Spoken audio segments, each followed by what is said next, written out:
Humanianity, a new religious call. Humanianity, religion for us all. Humanity,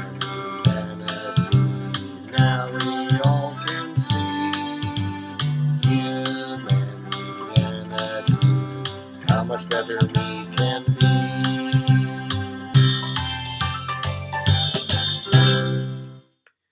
Hi, I'm Bill Van Fleet, and this is Humanianity Conversation number 12, recorded on March 13th, 2019.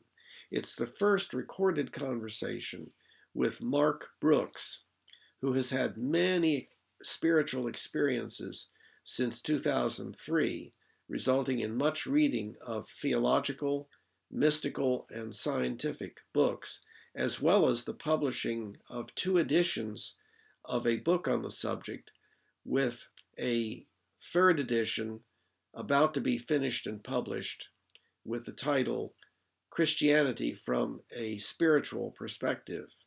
Much of the conversation focused on the nature, possible explanations, and the question of validity of spiritual experiences, as well as the relationship between spirituality and our more usual ways of thinking. I can hear you there, and now I can see you. Yes. Okay, good. Good, yes, good. We're good. All right. And I think I'm pretty good. You know, I figure we're just going to have a good conversation and yes, what happens. Yeah, that's right. That's right. Yeah. So, okay. Are you recording now? Yes. Uh-huh. Okay. Let me say one thing too right up at the front, and you can cut this in or whatever. But I wanted to thank you for allowing me to speak at the Charlotte Philosophical Discussion Group.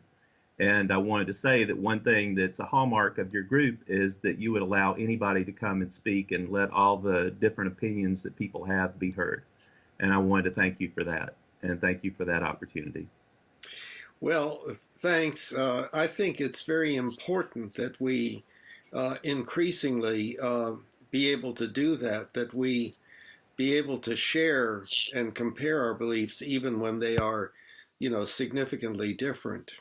Mm-hmm. Yeah. Oh, I cut in my earplugs now. Can you hear me or? Yes. Okay. Yes. Uh-huh.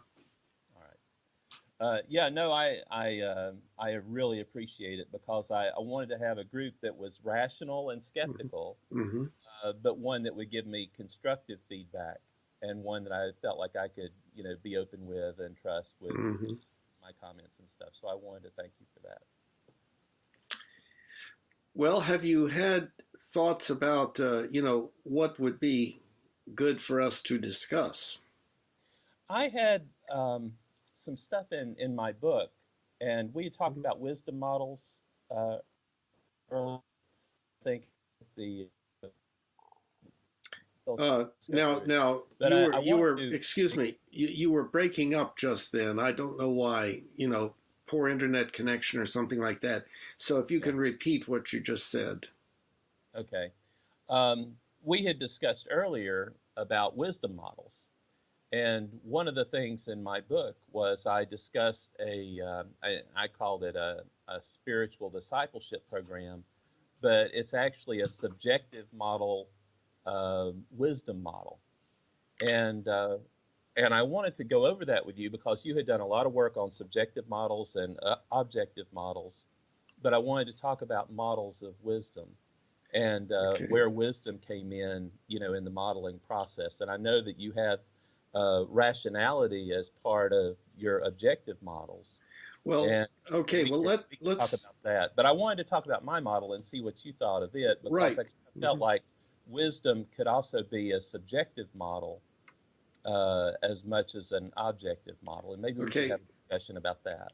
Okay. Well, first we need to back up because I know that you are referring to my book, Book 3. The book on the mind-body problem. Yes, and my specific way of quote, solving that particular very difficult problem. And in that book, I use terminology that is very specifically defined. And so I have specific definitions for subjective model and objective model as used in the book. Now, those terms could be used by anybody in other contexts, and they could have different meanings. And so one of the things that kind of worries me is that when you have whatever you are meaning by wisdom model could have nothing to do with my terms of subjective model and objective model. And if we are going to use those terms, then we would need to really clarify for each other and for anybody viewing how those terms are being used. And then wisdom model is a term I don't use, but it means something specific to you. And so that would need to be defined by you. And there may be no connection between your, quote, wisdom model and my, quote, subjective model and objective model. Okay. So I think we might start there. It might be best, it might be simplest if you describe what you mean by wisdom model, not using my terms from my book as used in my book. Does that sound okay? We don't have to do it that way. Yeah, let's take a stab at it. I mean, we're just having fun on this conversation, right? So we'll see right. what happens. I'll refer to another type of wisdom model. It's the DIKW model, the Data, Information, Knowledge, Wisdom model, and try and use that as a kind of an interim or a third independent type of model to refer to. But with the DIKW, they talk about specifically information, and you have raw data that you collect in experiments or in qualitative or quantitative experiments. You have information that's developed when you start aggregating multiple experiments together, collecting the information, maybe doing some statistical analysis on it.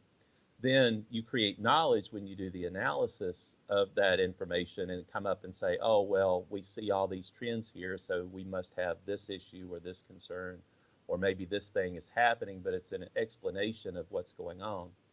But then to get to wisdom, and this is where we can try and draw a definition, and maybe you could draw a more clarified definition here, is it's the application of knowledge, and it's using ethics and morals, legal precedents, whatever, to determine when certain knowledge should be applied and to which groups or to which cultures or which communities.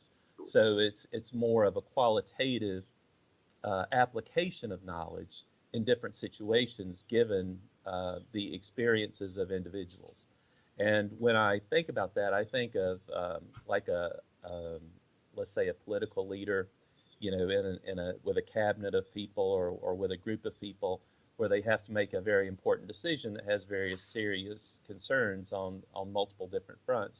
And they listen to different people's individual experiences, what their lives have taught them, and what their knowledge has taught them. And then as a community, you could have a community wisdom as well as an individual wisdom. Everyone contributes their individual wisdom together to arrive at a group decision that is the best application of the wisdom of the group, the ethical or the moral application of knowledge. And one comment I'll make, and maybe we can talk about this in the discussion too, is I see knowledge as being amoral. And I think of the Germans in World War II with creating V-2 rockets. A lot of technologies were developed on the U.S. side, the hydrogen bomb, the nuclear bomb.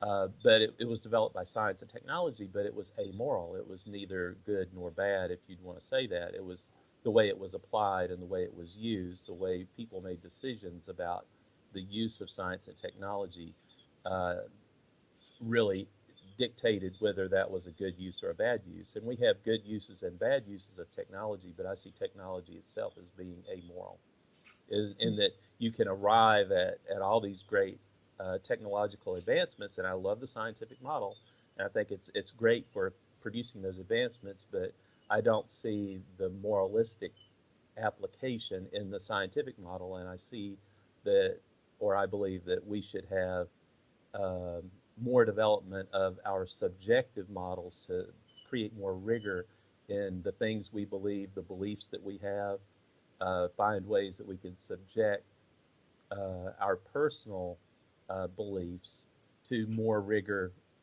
to develop something that's more strongly held than maybe something that someone told us or something we heard on the news or read on social media. Mm-hmm. So let's go from there, and Okay. I'll ask you to give me a good interpretation of wisdom. How's that? Because I love some of the definitions you did in your book, and I know you could do a good job with it. Well, it is interesting that I have a whole different set of concepts and language that make use of maybe a lot of the very same words, and the word knowledge is very problematic in my linguistic system, and I think that you and I are in agreement, but we're talking two different languages.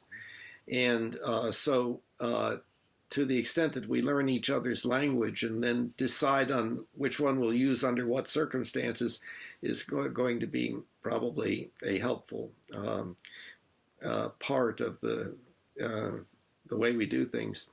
Okay, so I think it might be helpful for me to state a few things about the relevant terms that we're using as they're used in my way of looking at things. Okay. In my way of looking at things, the word belief is a very important and basic concept. And one way of looking at it is it is a model in my brain, the model consisting of a set of connections between neurons that is developed between neurons that is a model of some aspect of, quote, reality. And that term reality is very complex. And if you've read my book, you know about that. Because I say that we have only one indication of reality, and that's the ability to predict. But nobody's going to be able to understand that very much at this point. But at any rate, so now our beliefs, I think we can divide them into two helpful categories: existential beliefs and ethical beliefs. And existential beliefs are beliefs about what exists and how it works, what exists or has existed or is likely to exist in the future, what is likely to happen, what is likely to happen if we do this or if we do that, and so forth. Those are existential beliefs. And then ethical beliefs are beliefs about what we should or should not do. Now that gets more complex because we can say,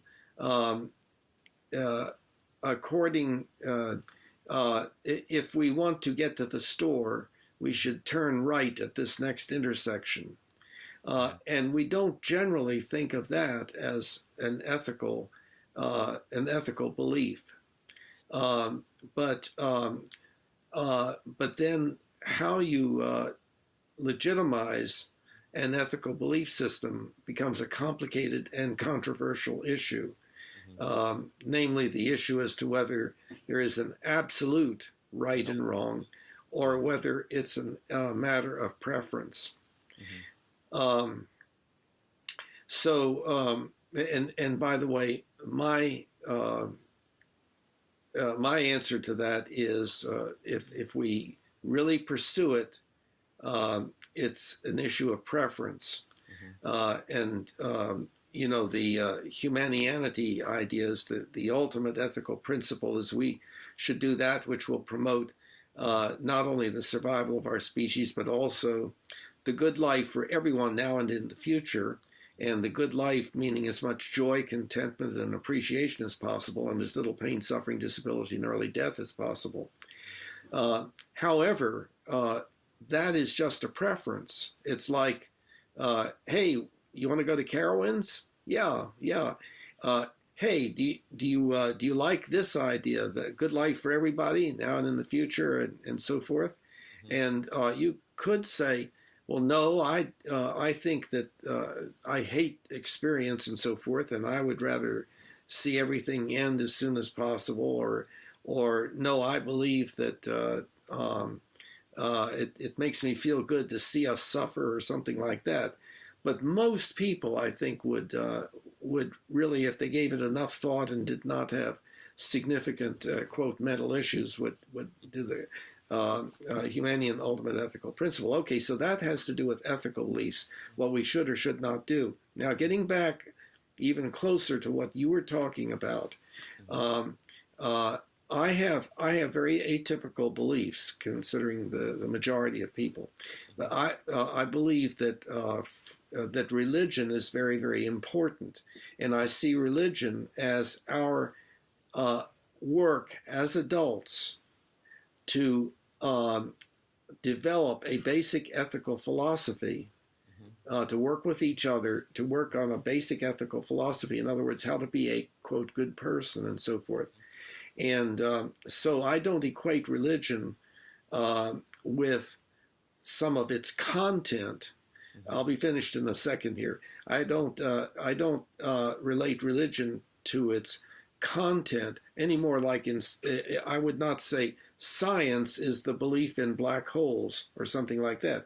Science is our function, is our activity, the function of which is to arrive at as accurate existential beliefs as possible. And so now we come to what you were talking about.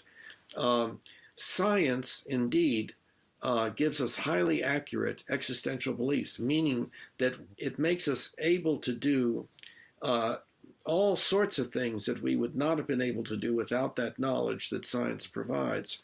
And so we can make nuclear power plants and we can make nuclear bombs.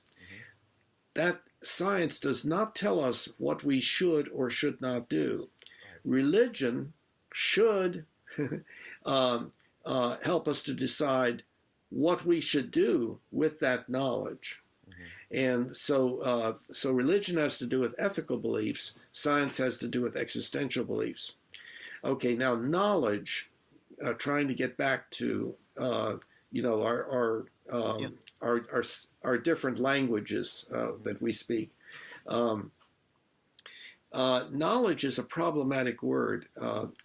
If we take a look at our beliefs, we can have a lot of confidence in them, or we can have little confidence. We can say, well, I believe such and such, but I have a lot of doubt, or something like that. In addition, our beliefs can be highly accurate or highly inaccurate or somewhere in between. And if my beliefs are highly accurate, then what I do based upon those beliefs, existential beliefs, will turn out to have the result that I predict I will have. In other words, everything that we do, that we voluntarily engage in is based upon a belief on as to the outcome of that action, whether it's extremely simple, like reaching for a glass of water, Hmm. or very, very complex, like investing in a particular stock or whatever. Okay. Okay, so knowledge, and I'm almost finished. I Okay. know. Uh, No, I was going to say, I just wanted to do a little check mark right here and say, okay. after we finished talking about wisdom, this is getting more toward the model that I had developed, Mhm. what you had just talked about. So after we finish talking about wisdom, we can come back and talk about, the beliefs and weak beliefs and strong beliefs. And I wanted to see what your thoughts were about the model that I had done. Okay, well, and I am trying to do that. I'm trying to get back to Yep. what you were talking about, knowledge and wisdom and so Good. forth. And so knowledge, it is not, the concept of knowledge is not real clear.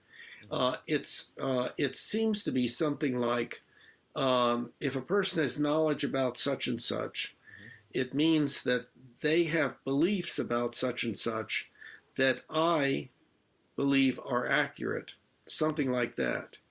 Hmm. And of course, I may be accurate or inaccurate in my belief that that person's beliefs are accurate or inaccurate, and so on. So knowledge, there's an element of assumed agreement Uh-huh. that what is believed is indeed accurate.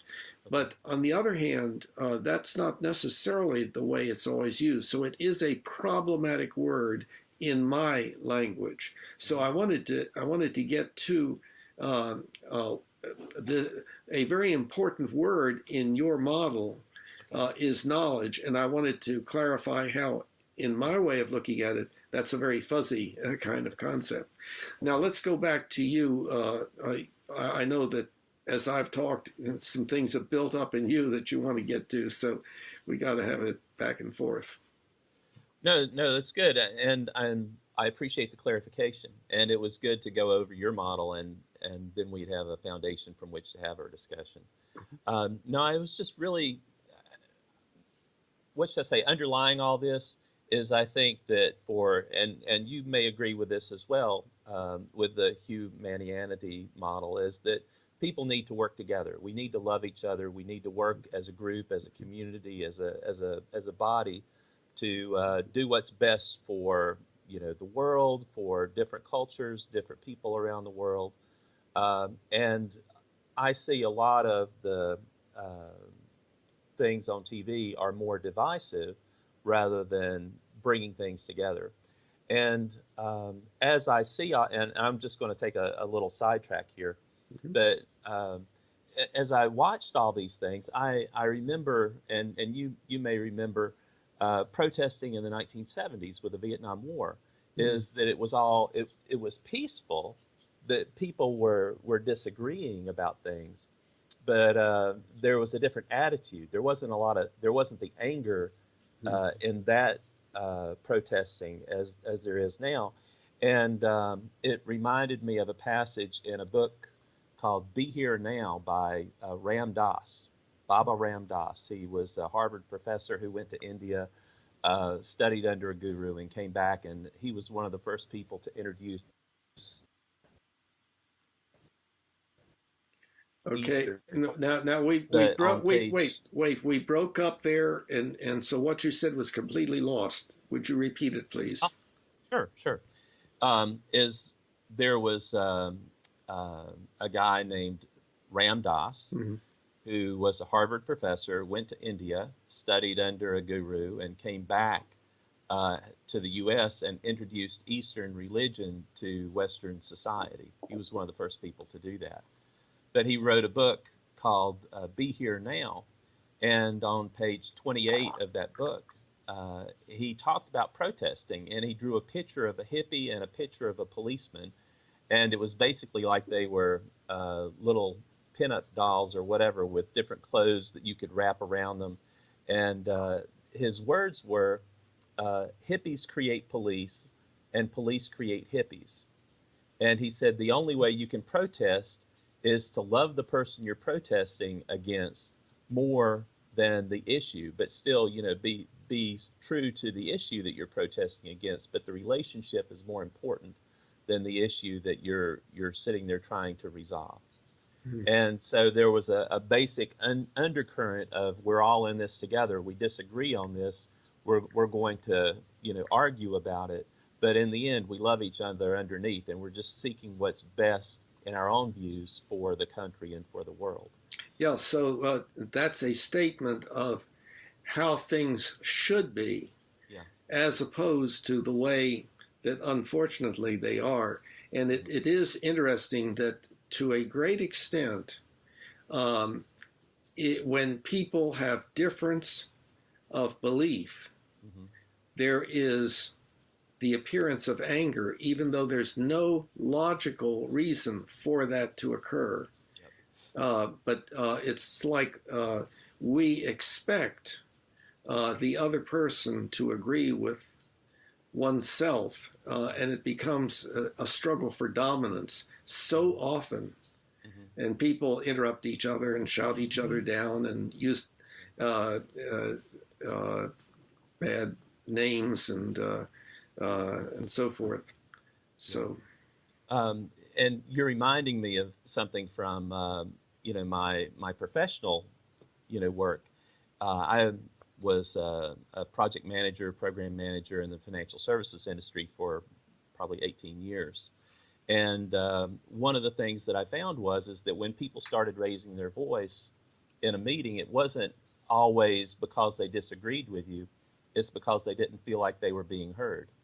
And especially if they repeated things, then you could, if you caught that, you could say, all right, now here's what I understand that you said, and actively repeat things back to them. Say, I hear you, but I think that there may be more discussion we need to have on that topic, or we may have a disagreement, but I wanted to let you know that I heard your points. mhm, And a lot of times they would calm down. And then also too, there was one person at a company that I worked at that a lot of people thought was very harsh in meetings. And I was in a meeting with this person one time, and when he was speaking, you look at his face, he had this real stern look on his face. But I shut my eyes, and his voice had a lot of empathy and compassion in it. mhm, And so I told people, I said, when this guy speaks, shut your eyes and just listen. And people came away with a whole different perspective of it. mhm, And really, the guy was he was trying to make positive contributions to the meeting.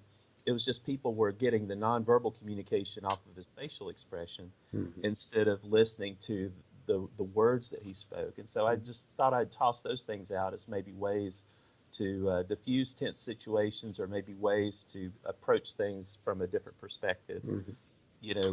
When you get in situations like that. Yeah, and along those lines, I think to some extent there is um, a belief that if the person is highly emotional, Hmm. then the likelihood is that the likelihood that they are correct is greater.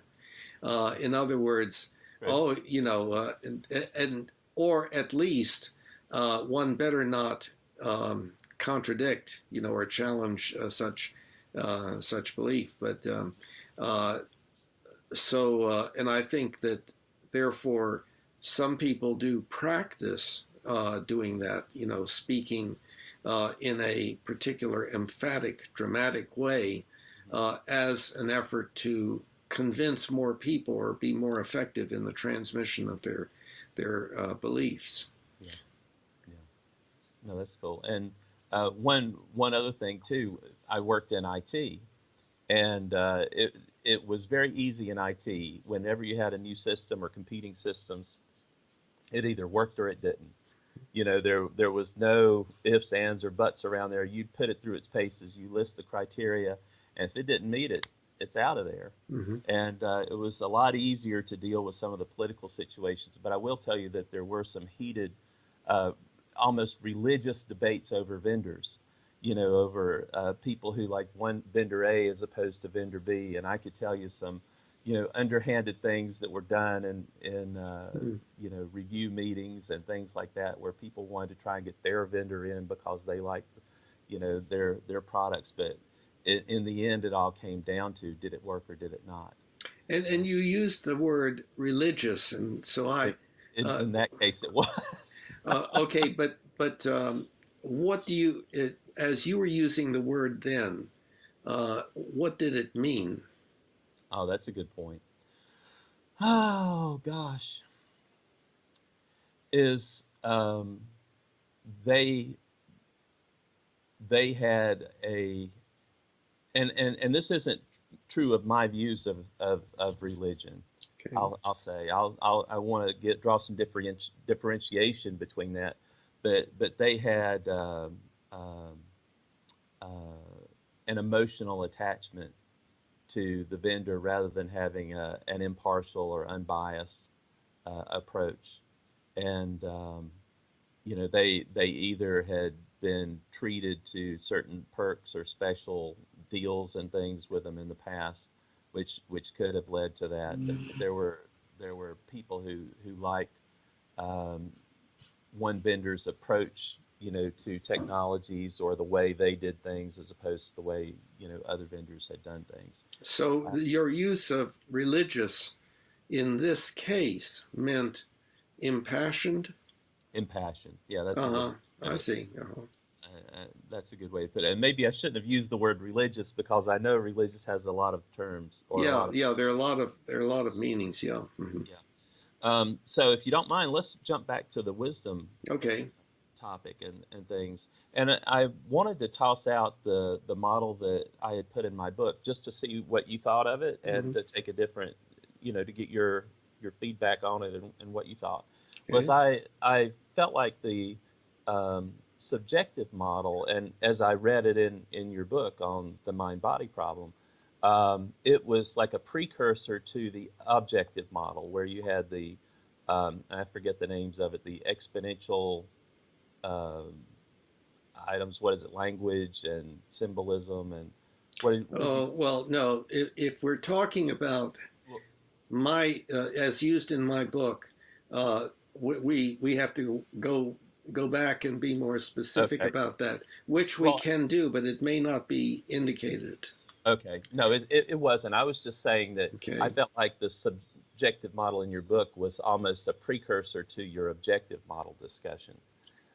Okay, but again, this is Okay. the viewer is not going to have any idea what we're talking about, and they will also be assigning incorrect meanings to those words if they are thinking that they're talking about how I use them in my book. Okay. So Well, I'll just go ahead and do my content. yeah, yeah, I'll just lay it out, and then we can talk about it. yeah. So just um, I know you have acronyms for certain things. I created an acronym for this model, and I call it RISE, Mhm. RISE, for the reconciliation. And I put the other three letters in parentheses, or you can do that in your mind.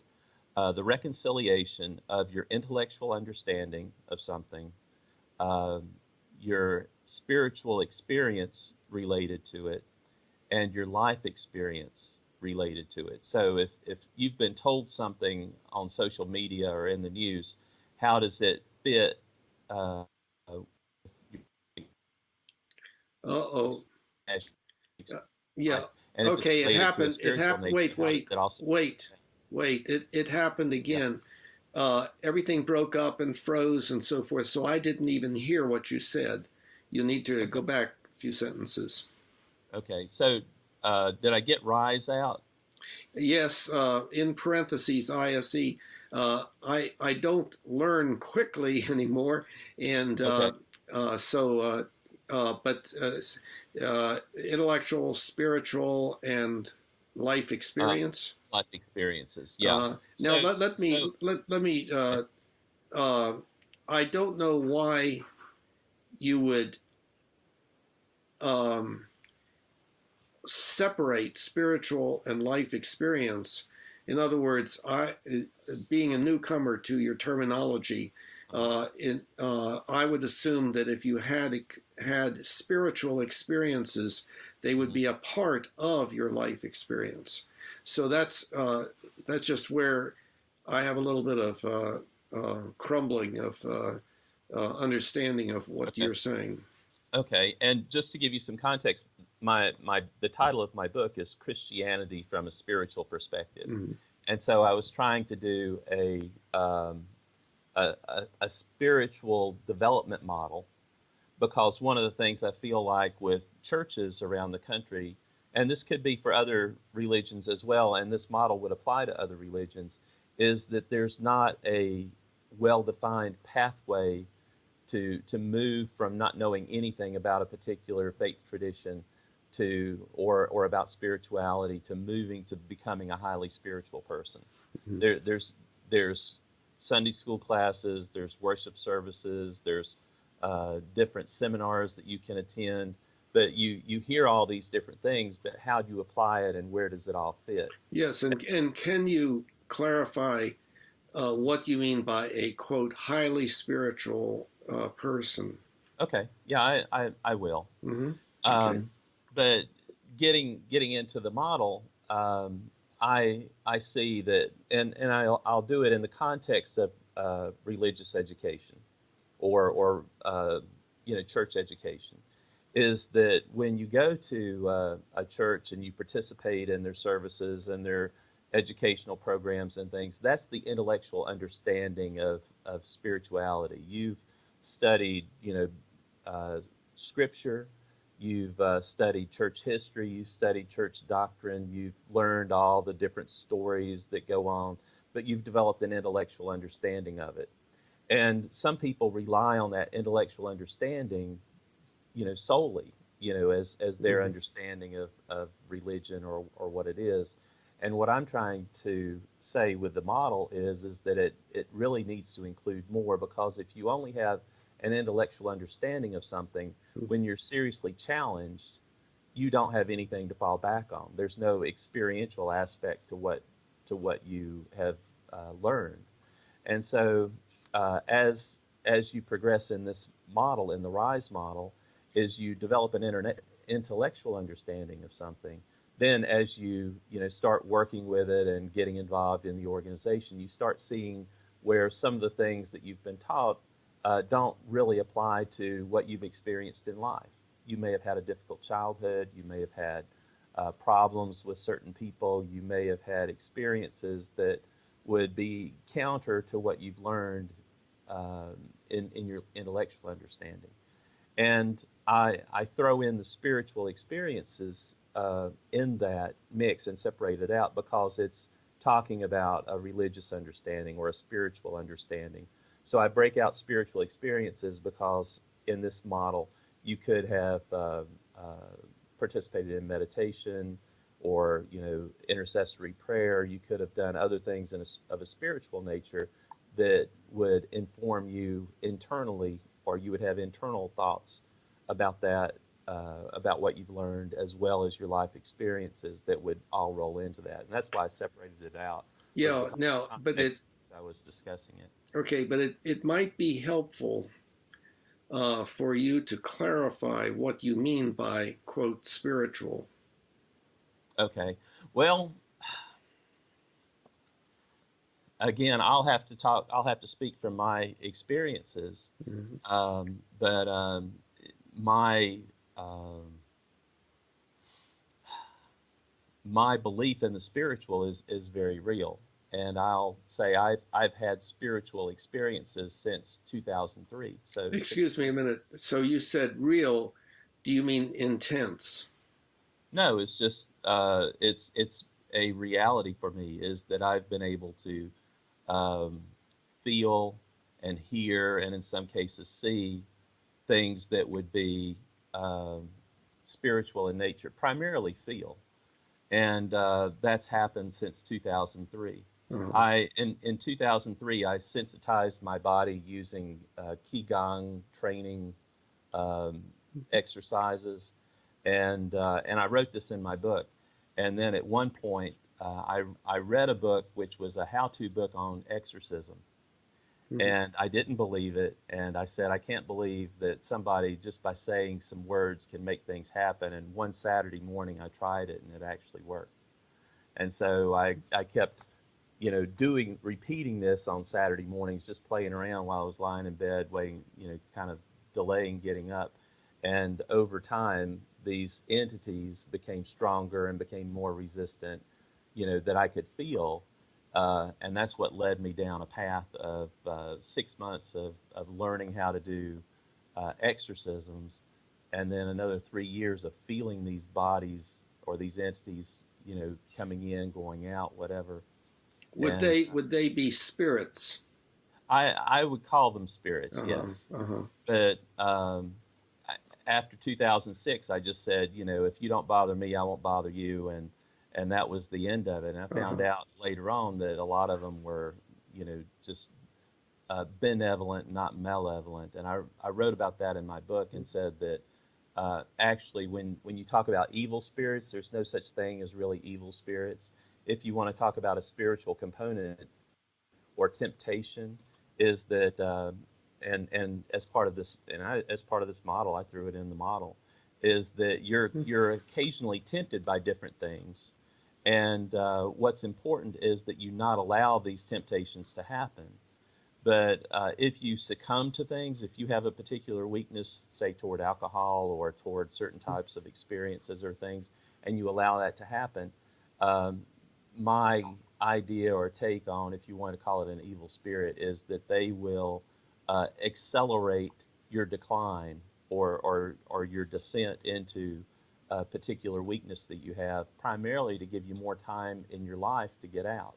So that if you didn't have something as acting as like yeast in bread or as a catalyst to deepen, to take you deeper quicker, you could take years to fall into a point to where you have a crisis and you decide, I've had enough, I'm getting out of it.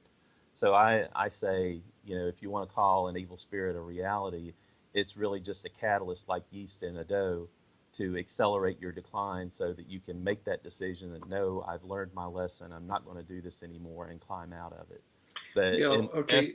in essence, there's no such, to me, in my experience, there's no such thing as an evil spirit. Mm-hmm. But there may be spiritual entities that would help you in your spiritual development. Okay. So now, my best bet is that a significant proportion of the viewers of this would find your belief in the existence of spirits, whatever that means, that they would consider that to be an abnormal experience and not reflective of reality. And so, of course, I'm interested in how one would make the distinction. In other words, we could ask one question. If a person develops a belief that's pretty strong that there are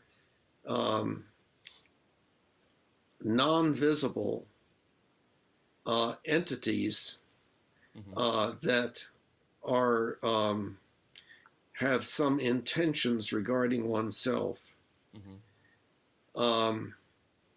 would such beliefs always be accurate, always be inaccurate, or be accurate sometimes and not others? In other words, how would one go about deciding whether this, even though I am experiencing this, it is just an hallucination or something like that, or a delusion, or no, this actually reflects reality. This is actually so. Is it possible for a person to have hallucinations and to feel like they are being watched and interfered with, and it not be so? Or if the person has that feeling, is it always so? Or if it's only so sometimes and not always, then how does one make a distinction? Okay. And let me step back too, and to say the reason I was sharing this with you is because you wanted that clarification on the spiritual aspect of my life. Yes. Okay. As you were saying that, I was trying trying to think of how to talk to you about it. And really just in general, when you have conversations with people about spiritual aspects of things, I found that when you have one-on-one conversations, no one's opinion actually changes. You know, you may share the information and stuff, but one-on-one, you don't really create an impact. It's more of just a, oh, this is a different understanding of things. And I find that, when you have groups of people who have shared experiences that would talk, that's when you can really have an impact on changing someone's understanding of what reality might be. And how does that work? Well, what I was thinking of is I'll use the idea of near-death experiences. And you can talk to people who have had a near-death experience, and you can listen to things that sound pretty unusual, especially if they talk about going through a tunnel or, meeting Jesus or a spiritual entity, having an afterlife review. It all sounds very abnormal, very different. But there's actually an international organization for near-death experiencers. The initials are IANDS, IANDS.org. And you can go to that website. But there's tens of thousands of people who have had these experiences around the world. Actually, the first drawing or painting of this tunnel of light that people would experience at death was done in between 1495 and 1505 by Hieronymus Bach, who did the painting Ascent of the Blessed. So it's been around for hundreds of years. People have had those experiences. This organization, IANDS, it's called the International Association of Near-Death Studies. They have 100 chapters around the world. They have conferences every year in the U.S. that's attended by 400 or 500 people. And if you go to one of those conferences and you talk about your near-death experience, everyone will sit there and say, yeah. And there'll be some level of agreement. And actually there's, I don't know if it's a psychological index or whatever, but there's a near-death experiencers index. It's called the Grayson NDE chart. It was developed by Bill Grayson at the University of Virginia. But there's actually a scale that would measure the degree of your near-death experience, which is showing some commonality between the different experiences. Okay. Well, going back for a second to what my question and what you were explaining, you were saying that in one-to-one conversation, opinion doesn't seem to change very much, but if the person is submerged in a group, a larger group of people, then they're more likely to change their opinion, and I gather you're saying and agree with the group. Is that correct? I'm not saying that they would change their opinion and agree, but that you would have to have a different explanation for what someone's discussion related to, whether it was a delusion or a hallucination, if you have 8 different people having the same experience from different walks of life. So you have to consider other alternatives to explain what you've heard, rather than just saying, oh, it's a hallucination or it's a delusion or this person has a mental illness or an issue. Well, not necessarily in my mind. Okay. Because that would only have to do with whether having occasional, perhaps, hallucinations or strongly held beliefs that were inaccurate that other people could not accept was normal to some, in other words, found normally among people versus being highly, highly unusual. Highly, highly unusual among, quote, otherwise normal people, I guess, something like that. So the question that I think always comes up with regard to the issue of anything having to do with spirituality is the feeling of intensity of realness that a person experiences when having an experience of spiritual entities, is that something that is relatively easily accomplished in the normal brain. In other words, does not necessarily represent like a quote, a sickness or something like that. And what I'm thinking about is the thing that comes to mind there is the phenomenon of hypnosis. And it seems like a fairly large percentage of people are, quote, hypnotizable. In other words, can enter into a hypnotic state, enter into a hypnotic state, and therefore that it would not be considered an illness. It would be considered a capacity of most brains or most minds or most people. And then there is the phenomenon of self-hypnosis. One I haven't heard much said about that in many years, but back earlier in my life, I kind of made a little bit of a study of hypnosis and self-hypnosis and tried it a little on myself and so forth. And in some cases of demonstrated hypnosis, like on a stage,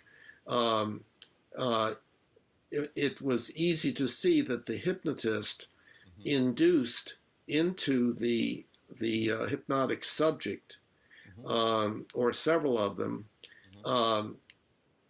inaccurate beliefs upon which they acted, and even inaccurate experience, like being unable to recognize the presence of somebody that is actually there, or vice versa. And so if that is so, and if a large percentage of people are hypnotizable, then it seems to me like we would have to consider that normal experience.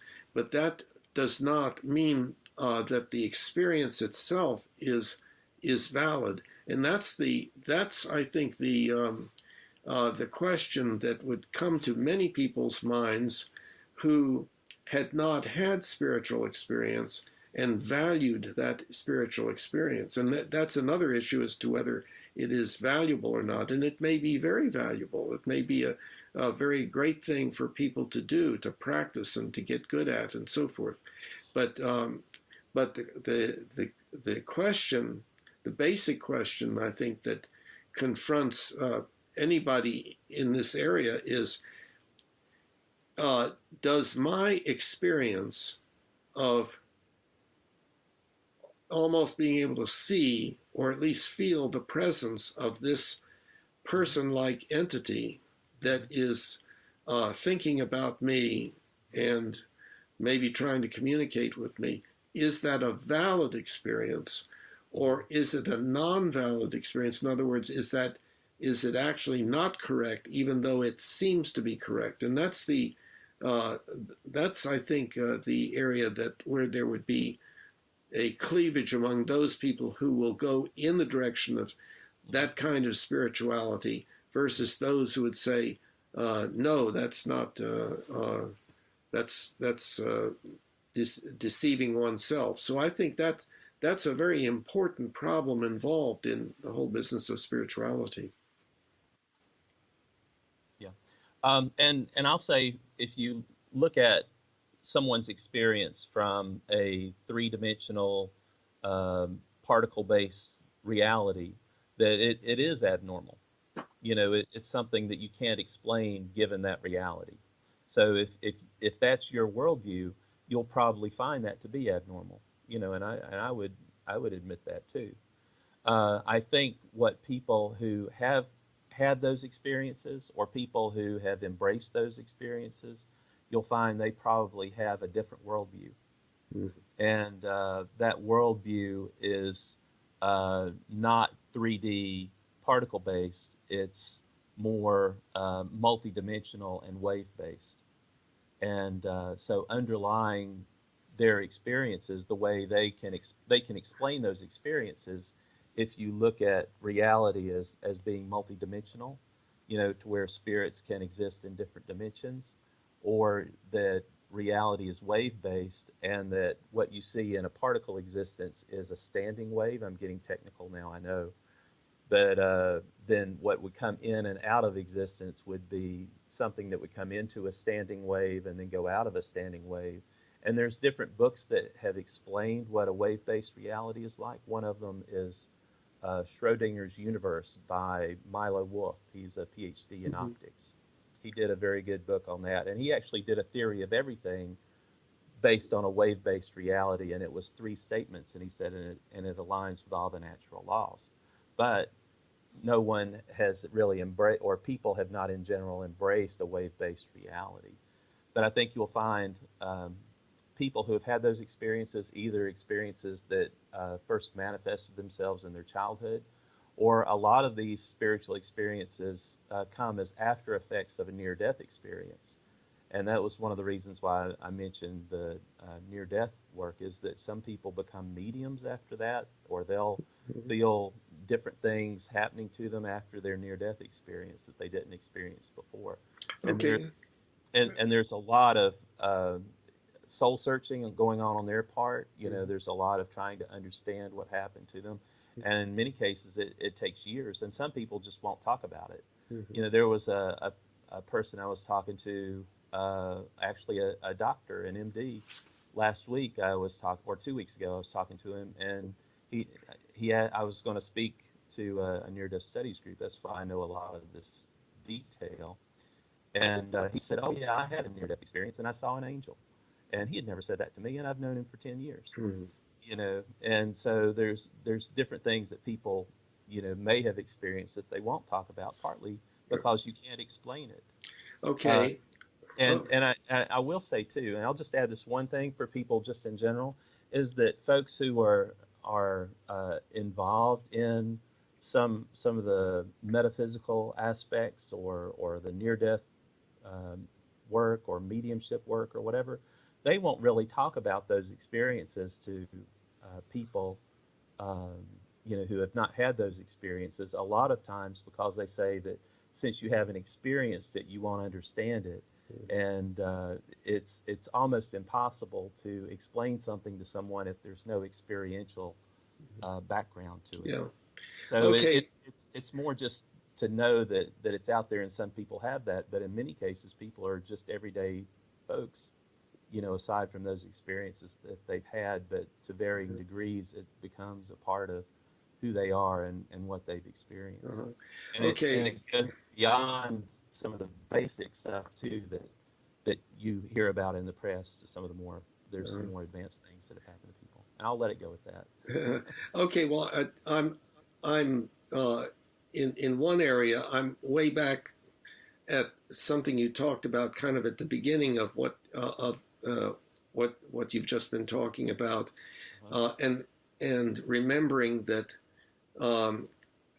that not only is there myself, but there are the possible viewers of our conversation that will not know what you or I are referring to when we use certain words, and what I got stuck on and wanted to ask you about was what you meant by particle-based and wave-based. Okay. The generally accepted theory of reality or understanding of reality is that our existence is physical and with 3 dimensions, left, right, forward, backwards, and up and down.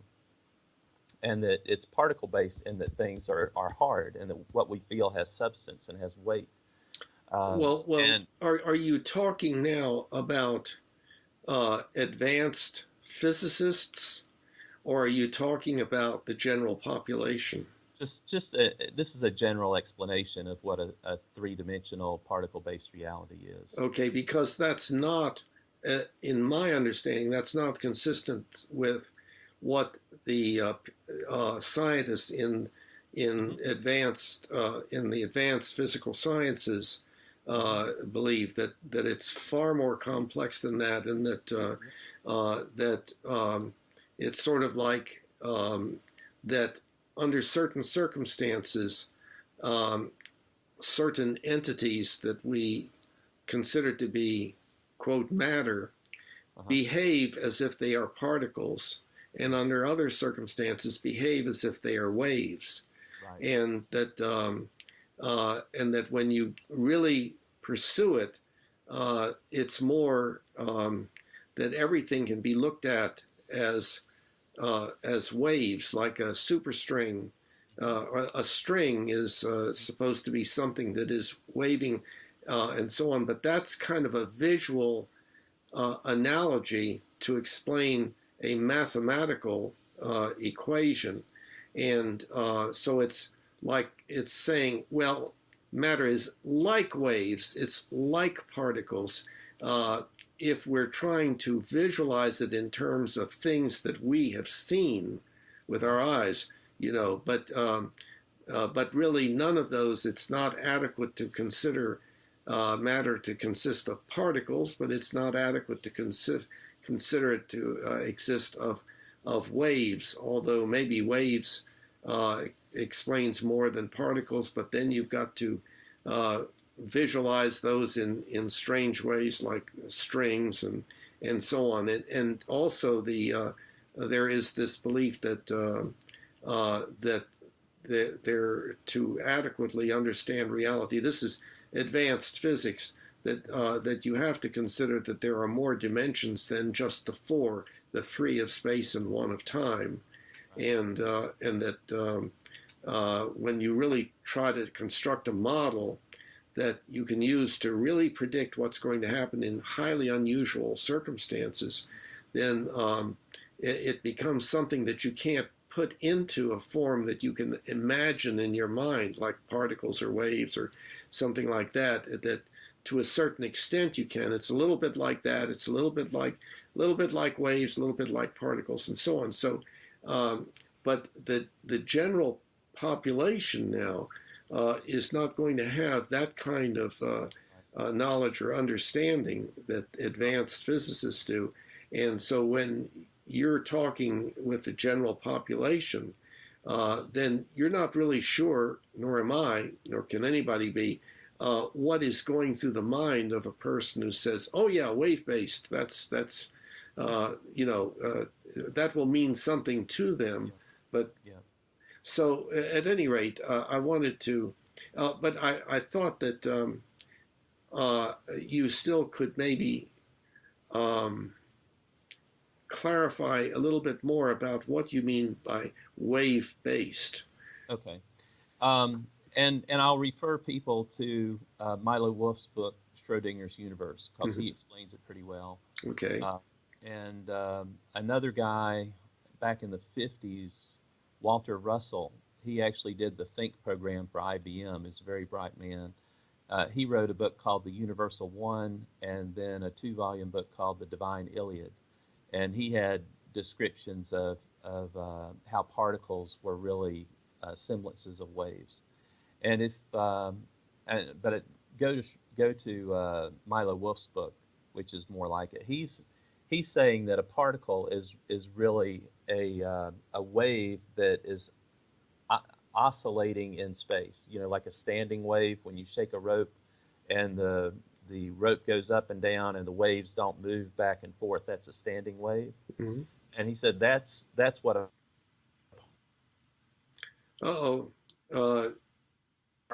And so okay, wait. You have to back up because it froze. We lost what you just said. Okay.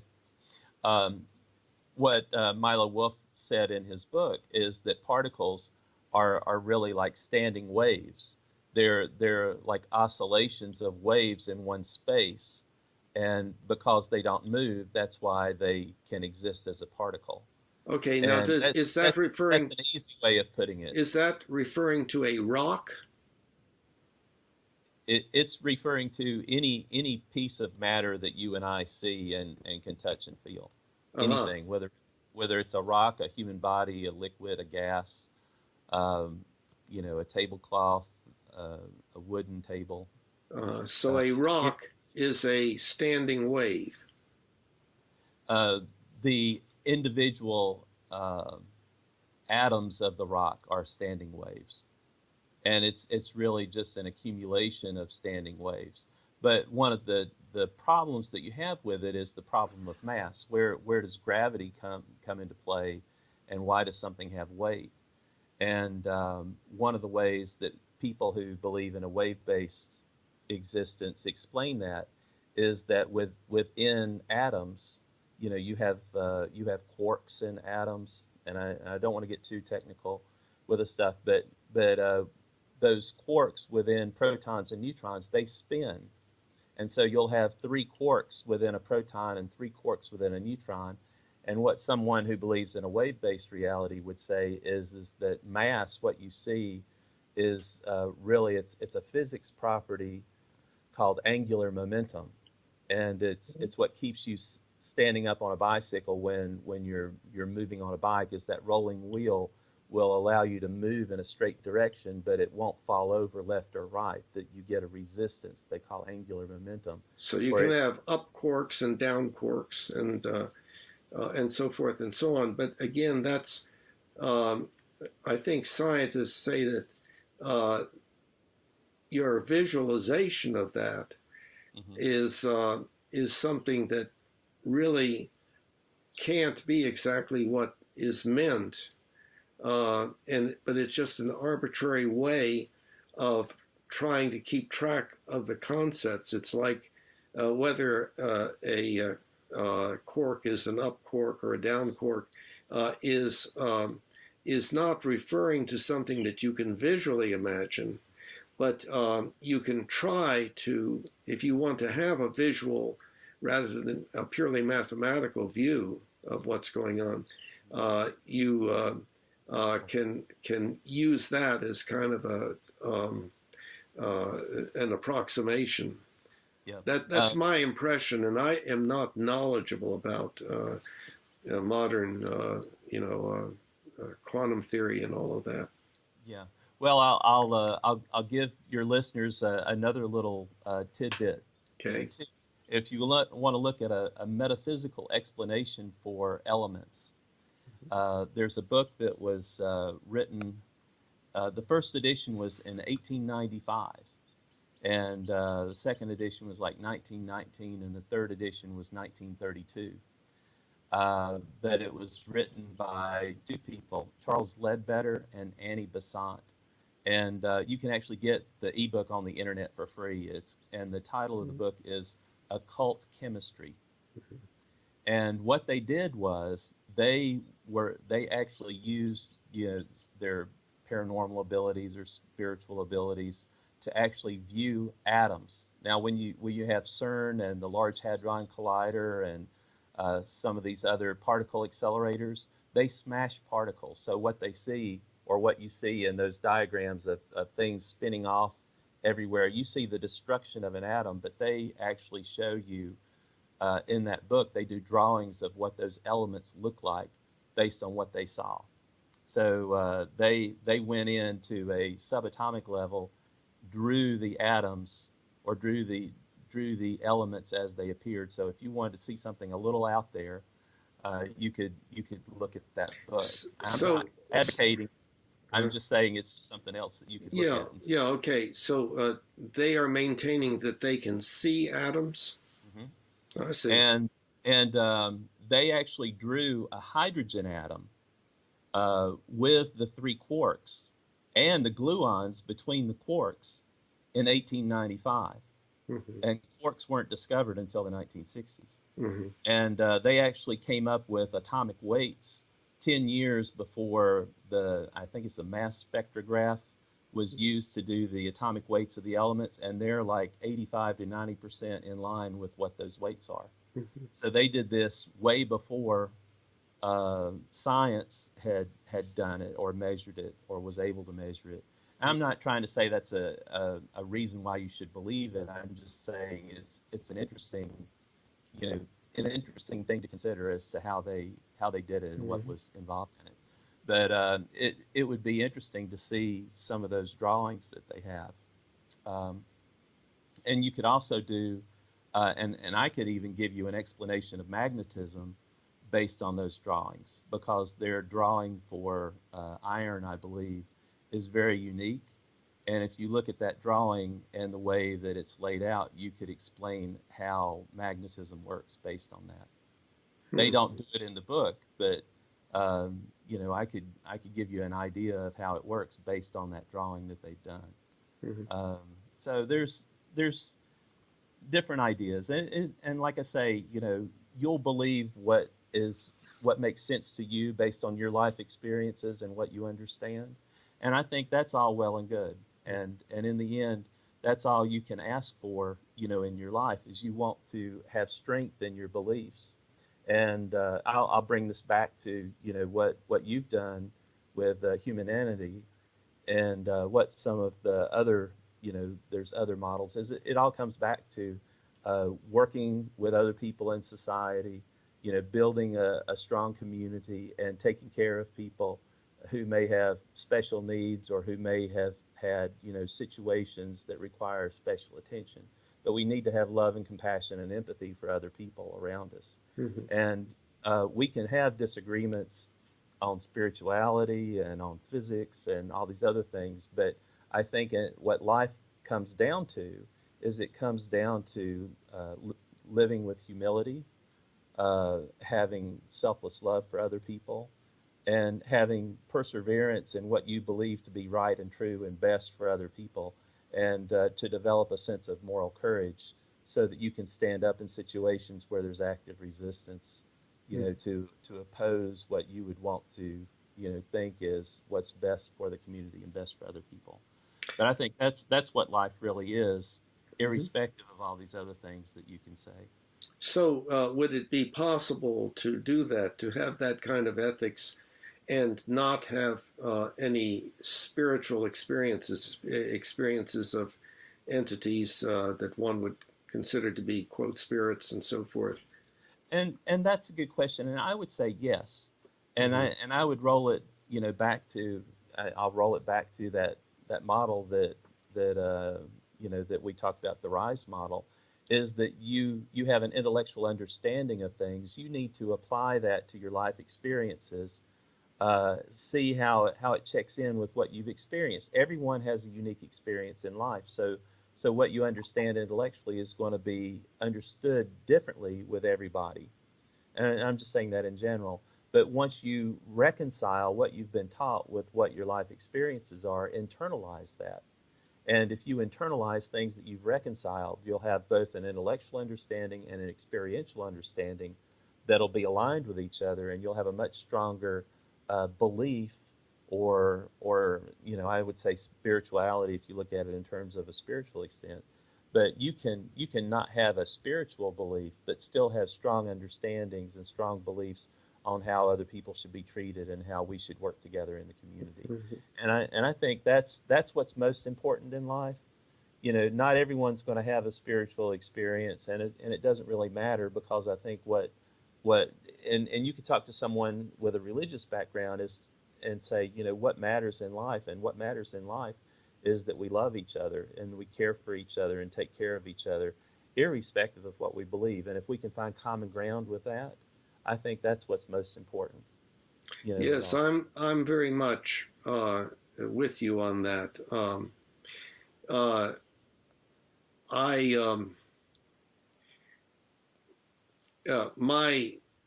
my way of looking at that is, I think, consistent with um, uh, the scientific views about evolution and so on, and the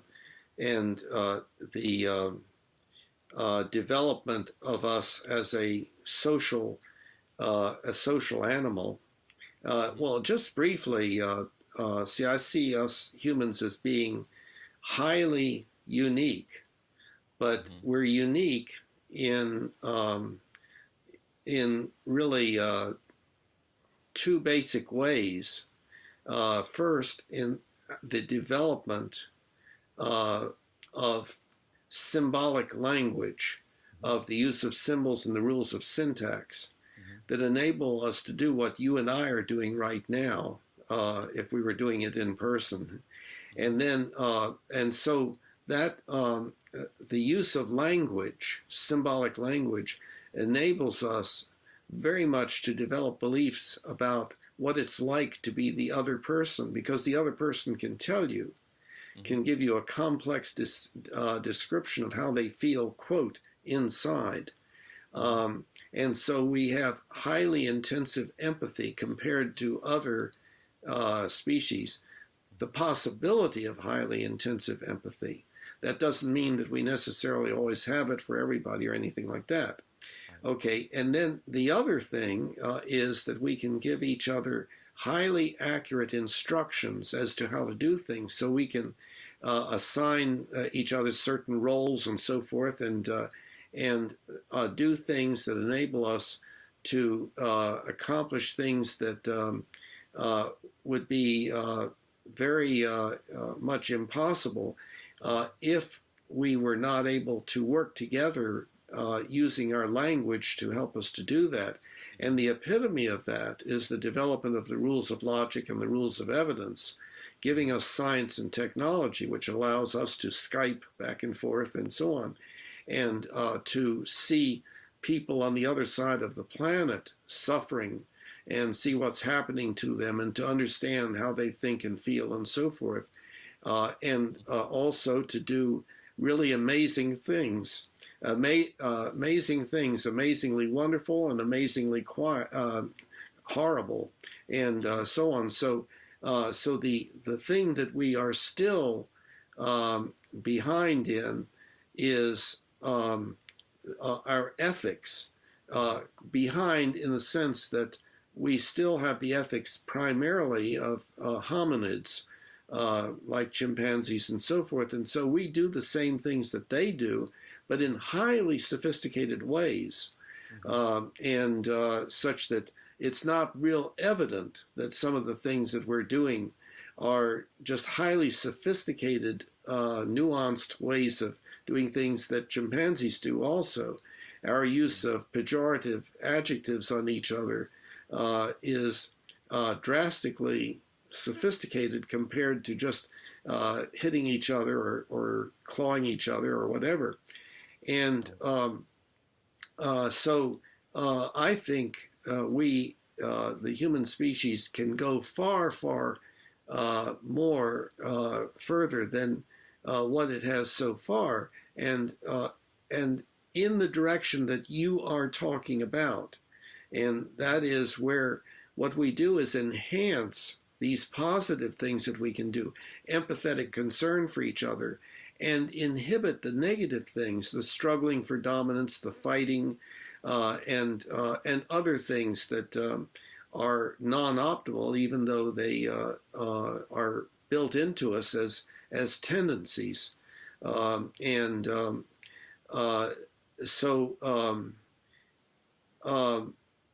the one of the questions that is a worrisome question having to do with spirituality and so forth is, it would seem that we need to have highly accurate existential beliefs in order not to make mistakes. Mm-hmm. And so the question is it okay to believe some things even though there is no evidence for them, because of how they make us feel, which may be a very good thing. Maybe that's something that we should do. But on the other hand, if we allow ourselves to fully accept beliefs that are not necessarily accurate, does that increase our chances of making a mistake? And I think that has to do with what the beliefs are about. And it may be that, for instance, one's beliefs about spirits doesn't have any effect on. But if one has a belief that the spirit who is urging me to go and kill so-and-so, then that, in my mind, would be an inaccurate belief that did make a difference. And so this is the troubling area, I think. Otherwise, it would be a matter of, how do you want to construct your your internal experience of life such that you get the most out of that experience. Hmm. Wow. Okay, so you've got a lot there.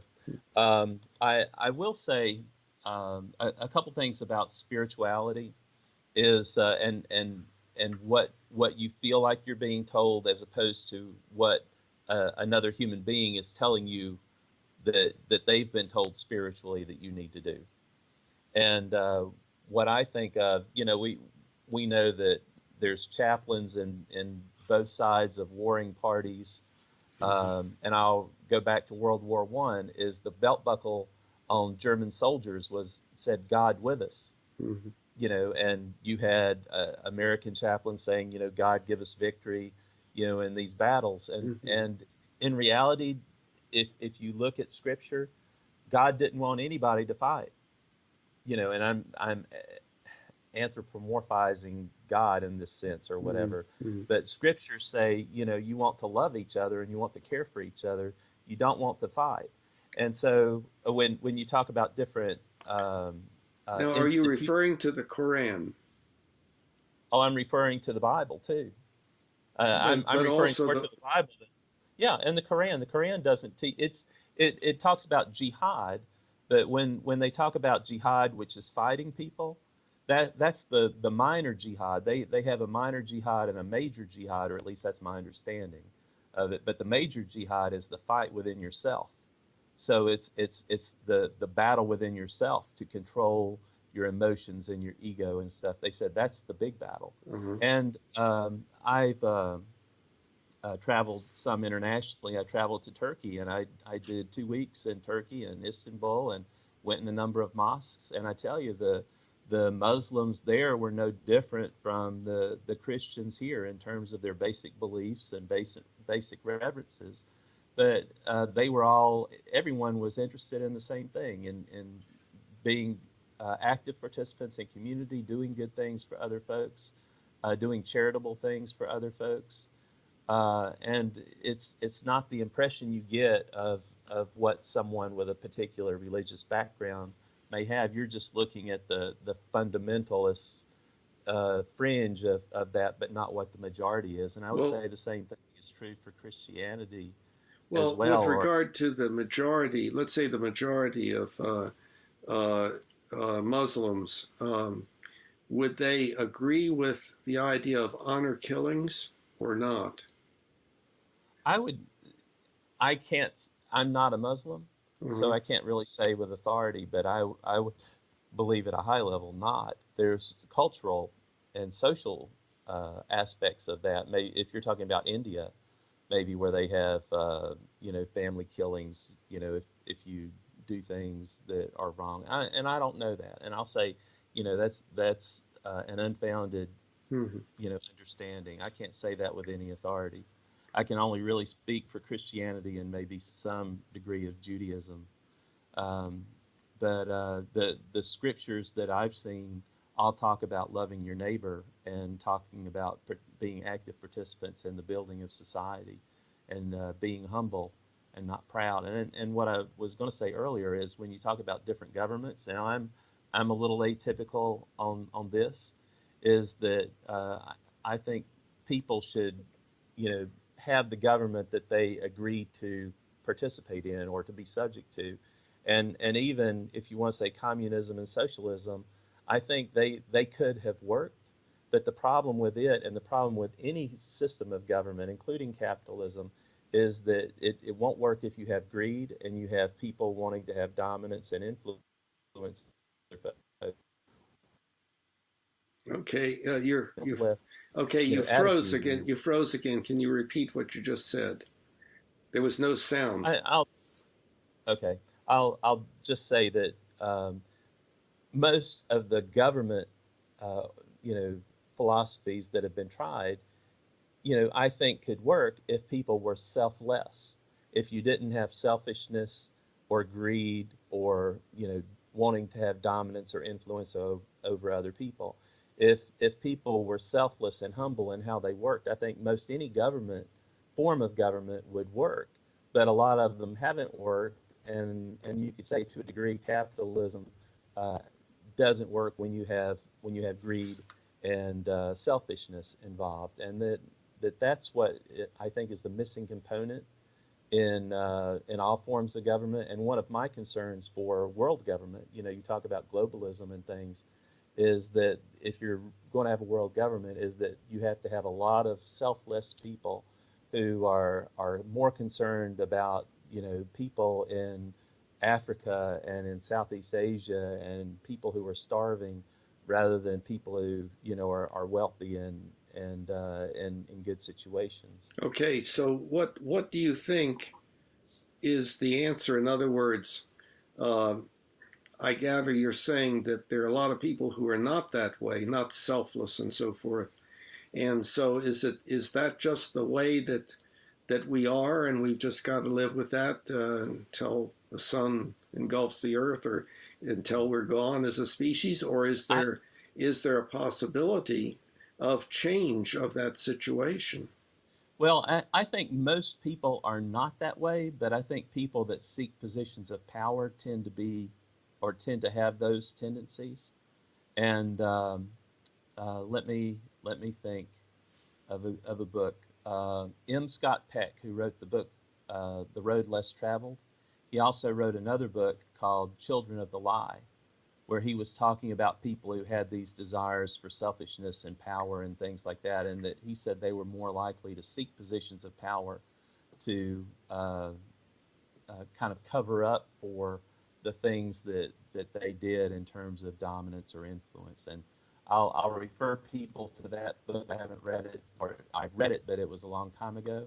But that would be one thing that would be of interest to folks if they wanted to see it. Yeah, but the question that I'm asking is, um, well, is there any solution? I mean, you're describing, oh, well, most people are selfless, but we still have these people, and so we have who seek power and so forth, and so we have always had that.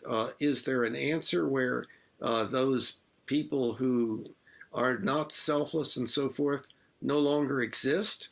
Or is this just the way things are going to be? Or is there another answer to that? And also, one thing that occurs to me is the people in power, I don't think can be there unless there's something built into us that puts them there. And so we make the most important person in the world be a highly authoritarian individual, because we as a species have this authoritarian ethics and this tendency to admire the most powerful and so forth. And so the question is that the way it's always going to be? Or is there the possibility that we humans can work on changing ourselves, me changing myself, you changing yourself, other people changing themselves, and doing it on a greater and greater basis until we are rearing children drastically differently than the way we are, and our religions are drastically different than the way they are currently, and so forth. So that's a question, that comes to my mind. So we can always say, oh, well, things are the way they are because of greed and selfishness and so forth. Well, does that mean that, well, that's just the way we have to live on this planet? Or is that something we can do something about? And if so, what? Yeah. I'll give you a short-term answer and a long-term answer.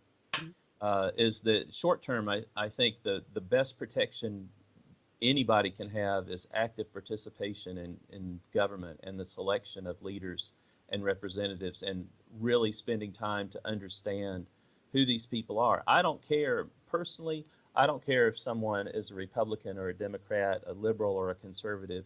I just want someone who's intelligent, who's going to be skeptical, who's going to make rational decisions based on the good of everyone. And that's all you can really ask for someone, is to apply their intelligence, apply their understanding of the people that they represent, and to vote accordingly. And if they'll do that, I don't care what their political affiliations are. And that's one thing that really upsets me about the current environment is that people are voting based on their political affiliation and not so much on their representatives or who they're representing. Mm-hmm. And so I think short term, active participation in government, active understanding of who you're putting in positions of power to represent you, and then be subjective to the people that you put in power to represent you, and not challenge them on every decision they make, but allow them to make those decisions and be comfortable with it. That's short term. Long term, I'll draw us back to the people who grew up in the Great Depression and in World War I and World War II. And in the 1980s and 90s, I think there was a book that one famous network announcer wrote. It's called The Greatest Generation, or you may have seen that or heard that. Those people were really selfless, and they really took care of other people, mainly because they had to in order to survive. During the Great Depression, 30% of the population was unemployed. When you had World War II, you had a lot of people whose children went off to war and who lost their children in the war and had to grieve. And those situations changed the way people behaved. And I think people were much Permanently? in that generation. I don't think it passed on intergenerationally. Okay, And so we should have. well, wait a minute. I was going to say, I think they were probably more of the ideal that we would want to strive for. But I would ask the question: is that a cycle? Do you have an ultra good and generation, and then another generation, a third generation that's different, and a fourth generation that's different? And do you have a cyclical, intergenerational, mindset change or selflessness change, or different major personalities or major things that shape a given generation? And if that's the case, I would say we need things that will shape our generation to be selfless and to be more loving for other people. But also, too, from an intergenerational standpoint, is that we need to take an active role in training the children that are going to be the next generation to be that way. And that you have learning, that takes place on how you learn in and of yourself, like to learn how to do jump rope, or to learn how to shoot a basketball or ride a bicycle. You have learning that takes place over the course of your lifetime, from the time you're born to maturity to old age. But you also have learning that takes place between generations, that's passed on from one generation to another.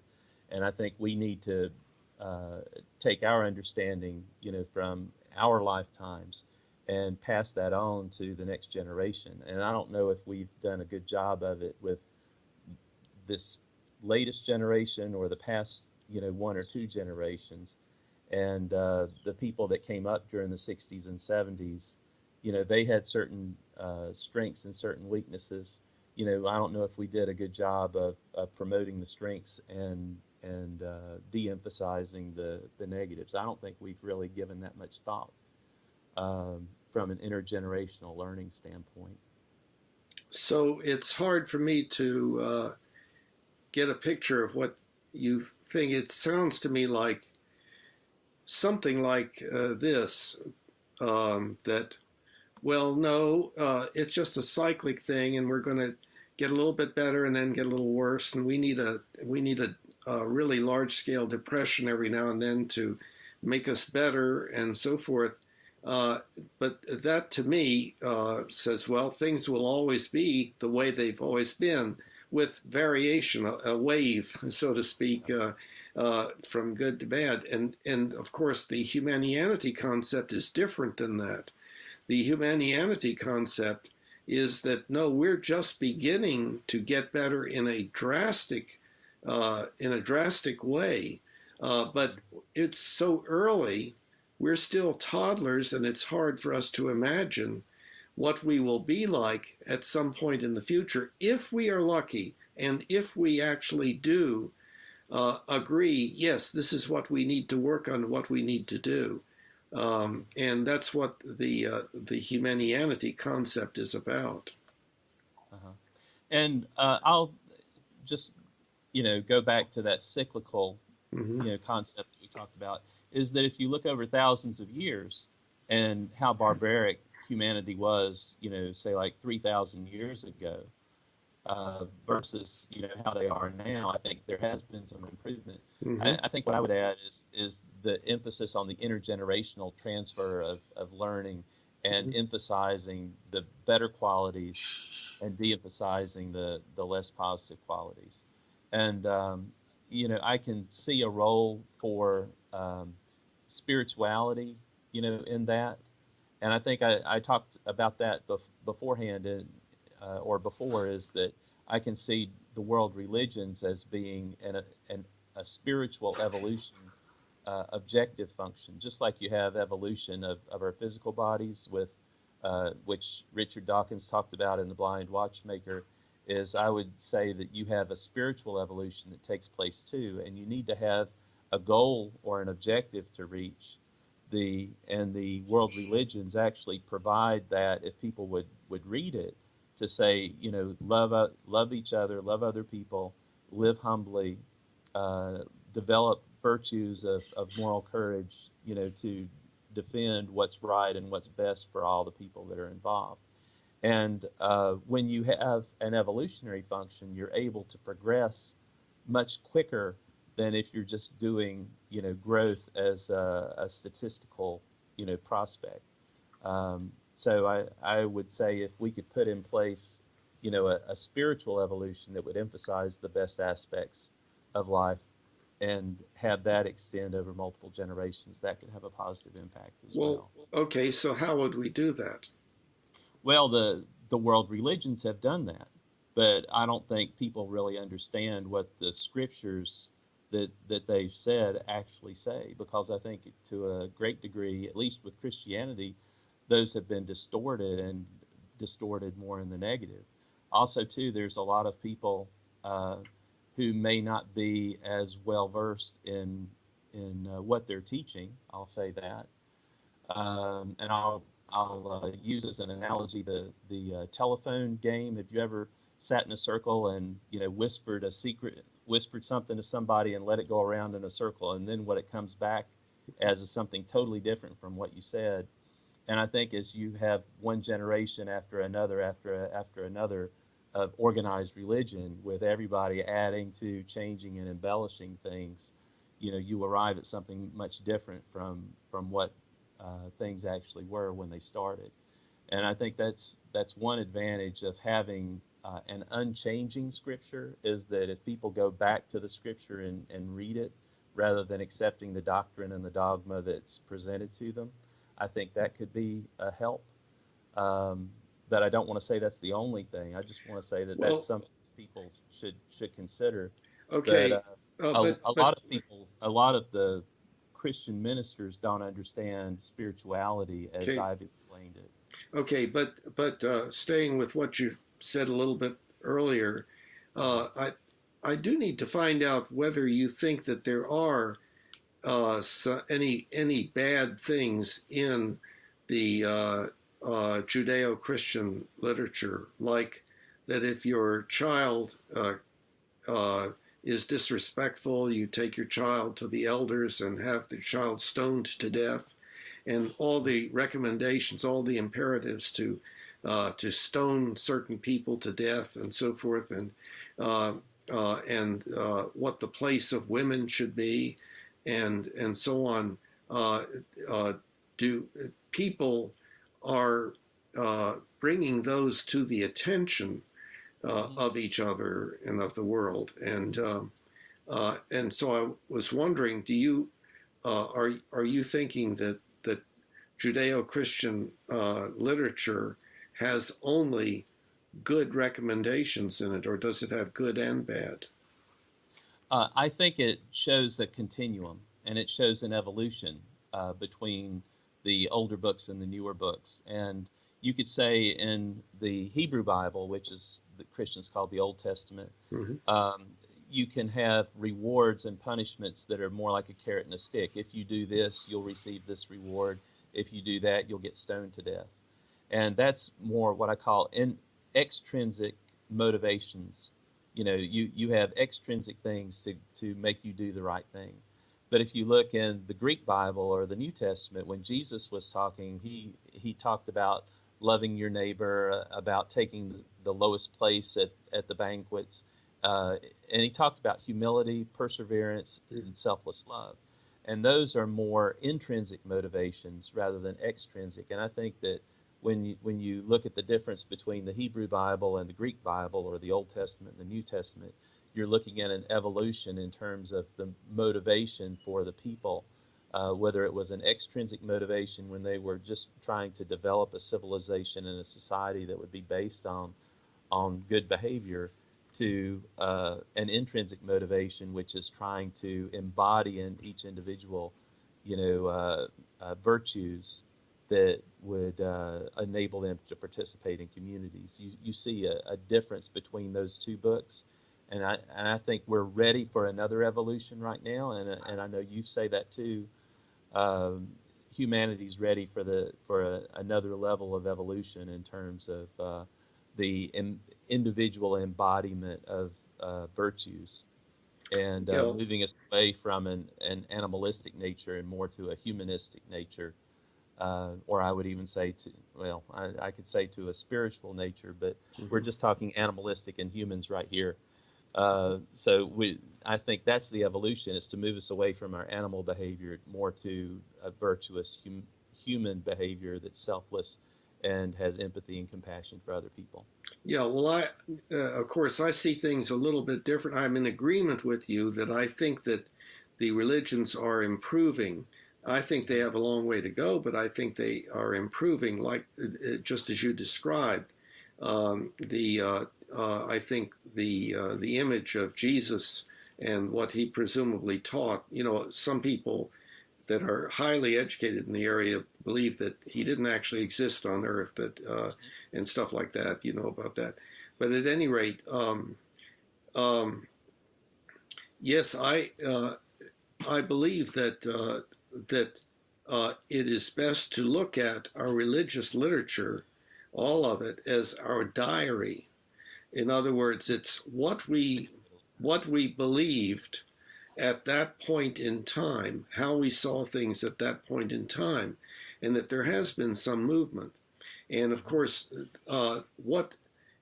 if we agree that we grow by the sharing and comparing of ideas and working toward agreement, then that would the logical extension of that would be the production of the Humanian Belief Manual. And I don't know whether you ran across that or not. I have, but I did read it in detail a couple years ago, but I just glanced at it on this time.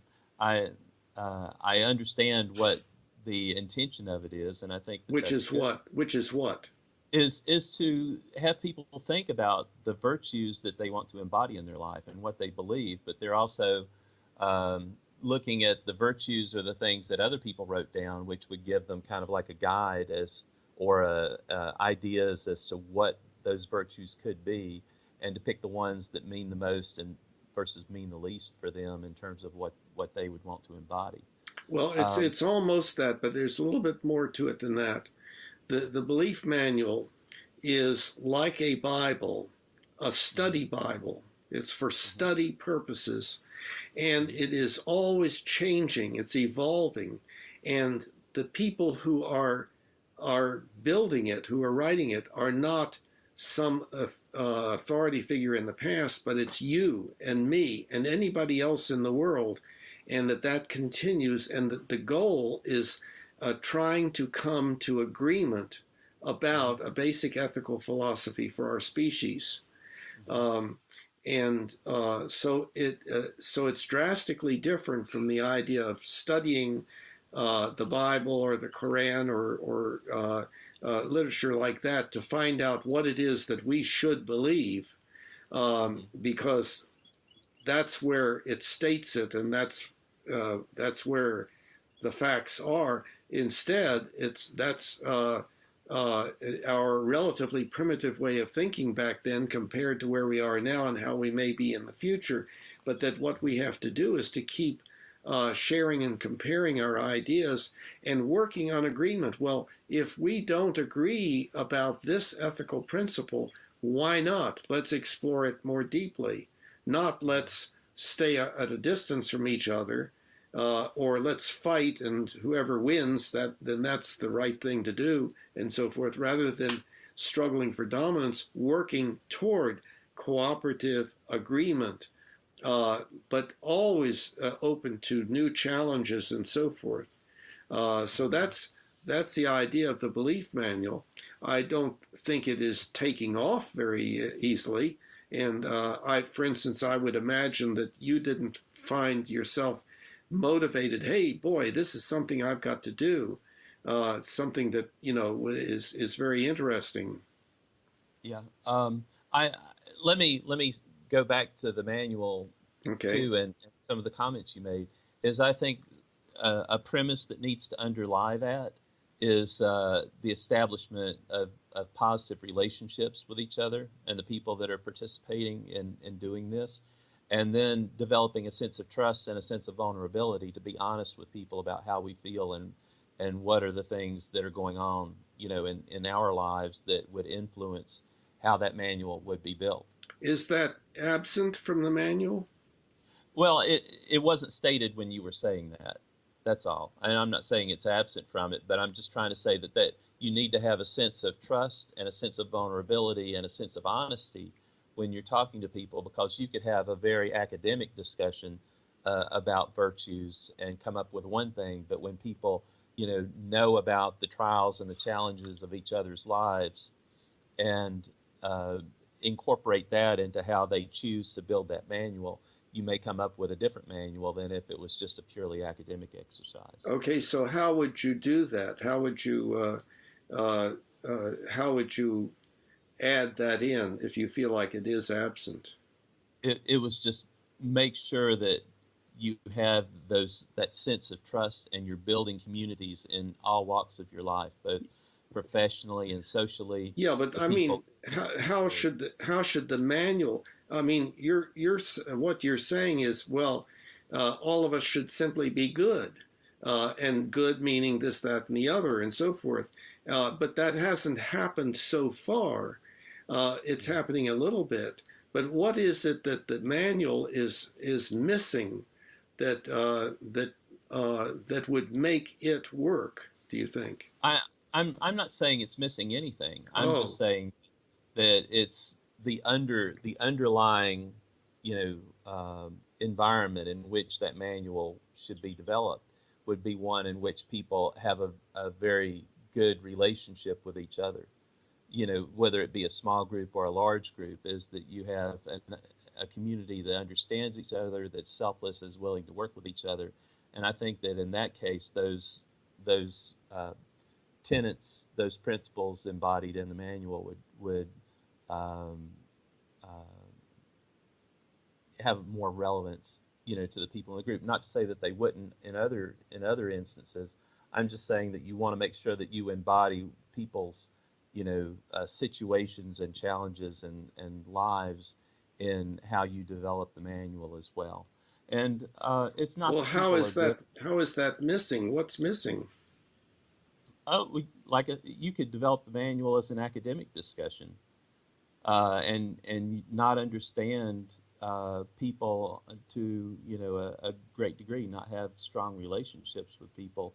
You come up with one organization of the manual versus if you had folks that stood by folks when they went through cancer treatments and helped them get back on their feet when they lost their job, and helped raise their kids or take care of their kids while they were working a second job, and really. Yeah. Okay. But how is the manual not doing that? The manual's not doing that. It's the people that would be putting it together. Okay. So so what is you're saying that because people are not going to do that, the manual's not worth anything? No, I'm not saying that. I'm just saying that when you work on the manual, make sure that the people working on the manual have good relationships with each other. In other words, exclude some people from working in the manual. Only have certain people work in it. Is that what you're saying? No, have everybody work on it, but it's you need to spend the time to develop relationships with each other to understand the people that you're working with and developing that manual. Okay, And it's going back to this greatest generation idea. As people who went through the Depression and World War II, they understood each other, they participated in each other's lives, and I think that gives you a different level of empathy and compassion when you're trying to deal with, how a government should be formed or how people should interact with each other. And I'm not saying change the manual or what you're doing. I'm just saying that we need to make sure that we have that environment, with the people or the community in which that manual is being developed and okay, written. but the manual is something that can be contributed to by anybody in the world, wherever they are on the planet, if they speak English currently. I mean, it's obviously there are limitations along those lines, but the manual doesn't say don't get together with other people. The manual is just a study guide for people that are indeed coming together to work on, well, how can we, what do we need to do to become far better than we've been so far as a species, as individuals, and so forth. And the what I am hearing from you is, and this may not be the way that you think about things, that I hear from you pessimism. It's that, well, we're selfish and so forth, and it takes a major depression or something to hit us, or a bad set of wars, and then we be good for a while, and then we just go back down again. Um, uh, I'm not seeing you having an idea of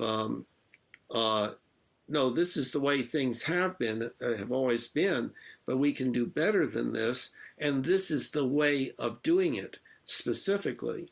And so I don't hear you being at all motivated to put your beliefs in the belief manual and go to the forum and discuss those beliefs with other people.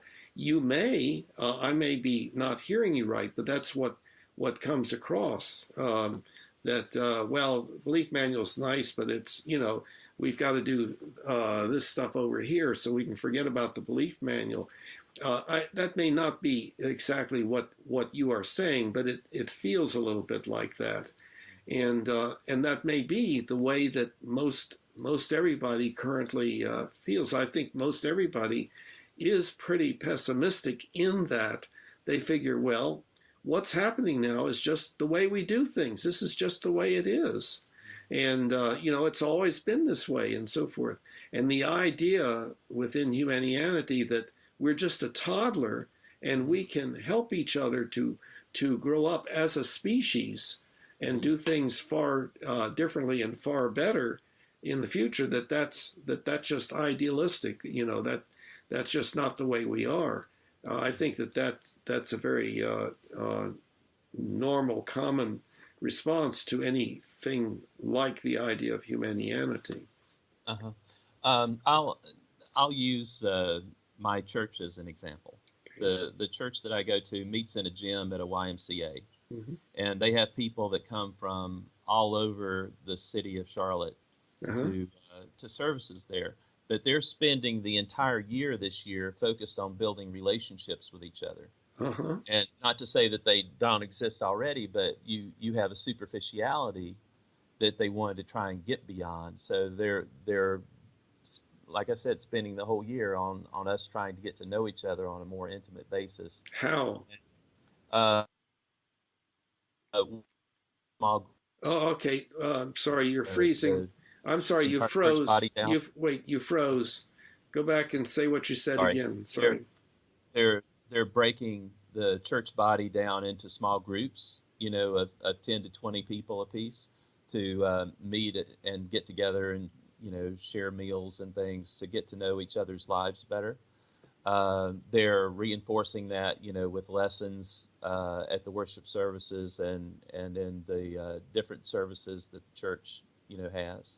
But the idea is that you respond better as a community, that when you know each other better.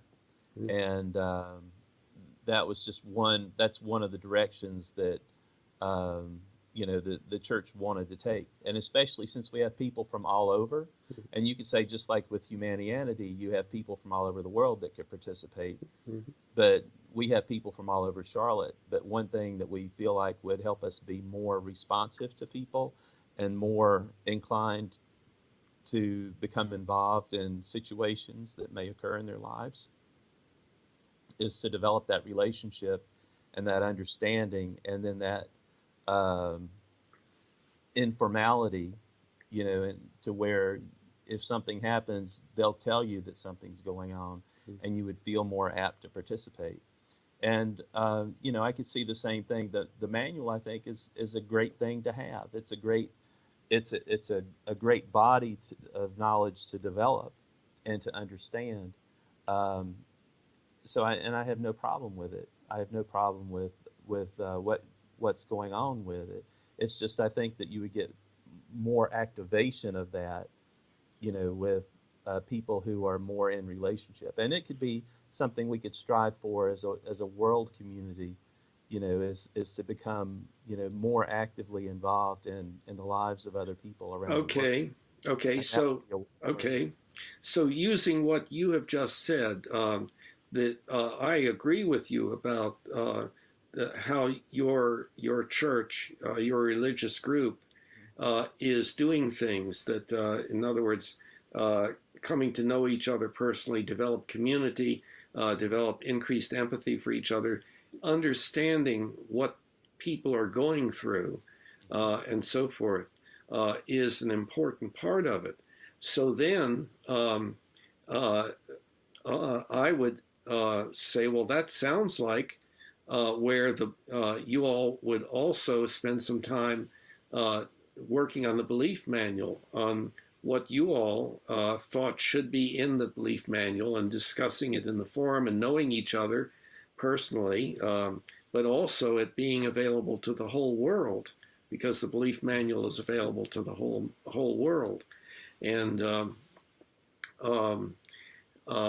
it's a little hard to talk about this without going into detail about how the belief manual works, but basically the idea is you put your ethical beliefs and the reasons for them in the belief manual, and then everybody else and anybody else can say they agree or disagree or have no opinion.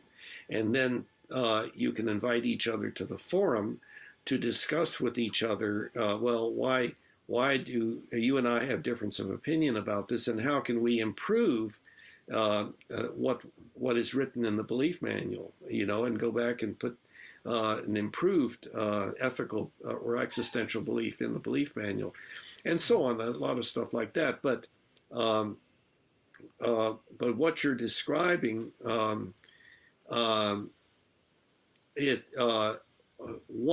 one problem with it is that yes, you all, considering the way that we humans tend to be and are, you develop this nice tight-knit group who understands each other, and that's the in-group.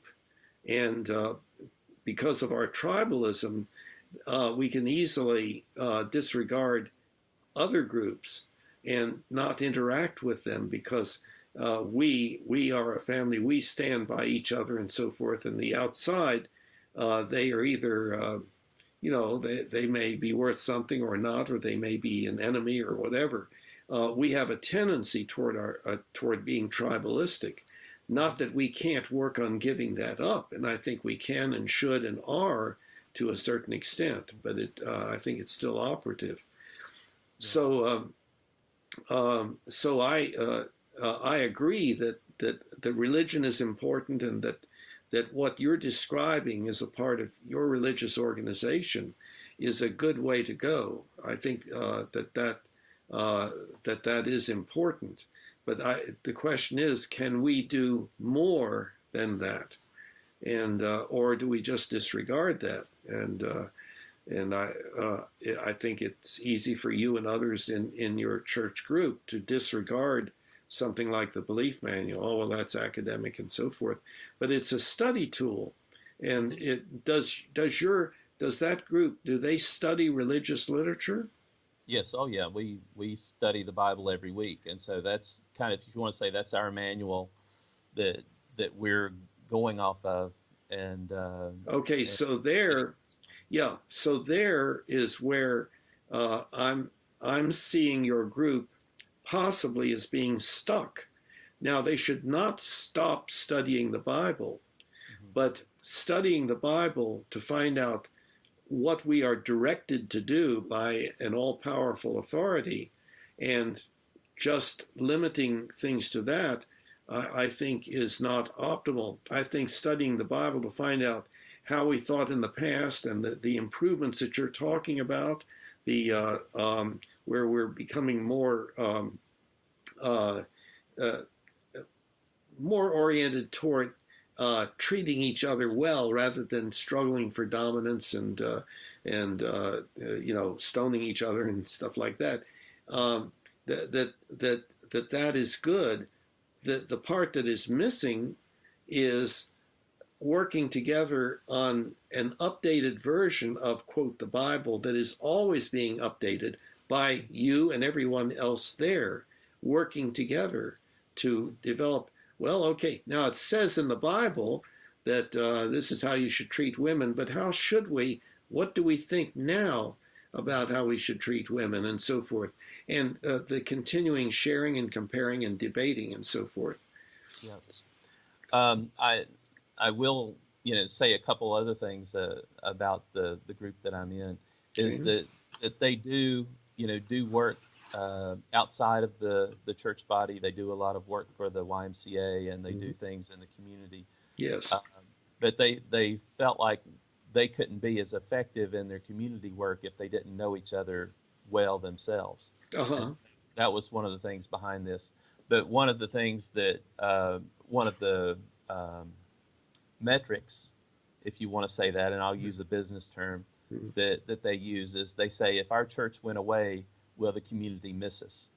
Mm-hmm. And they actually, that's one of the things they say, is how involved are we in the community and in trying to deal with challenges that people in the community have, and how effective are we at being a good citizen in the community, Mm-hmm. so that if we left, would people miss us? Mm-hmm. So that's one of the things that undergirds what our organization is, um, and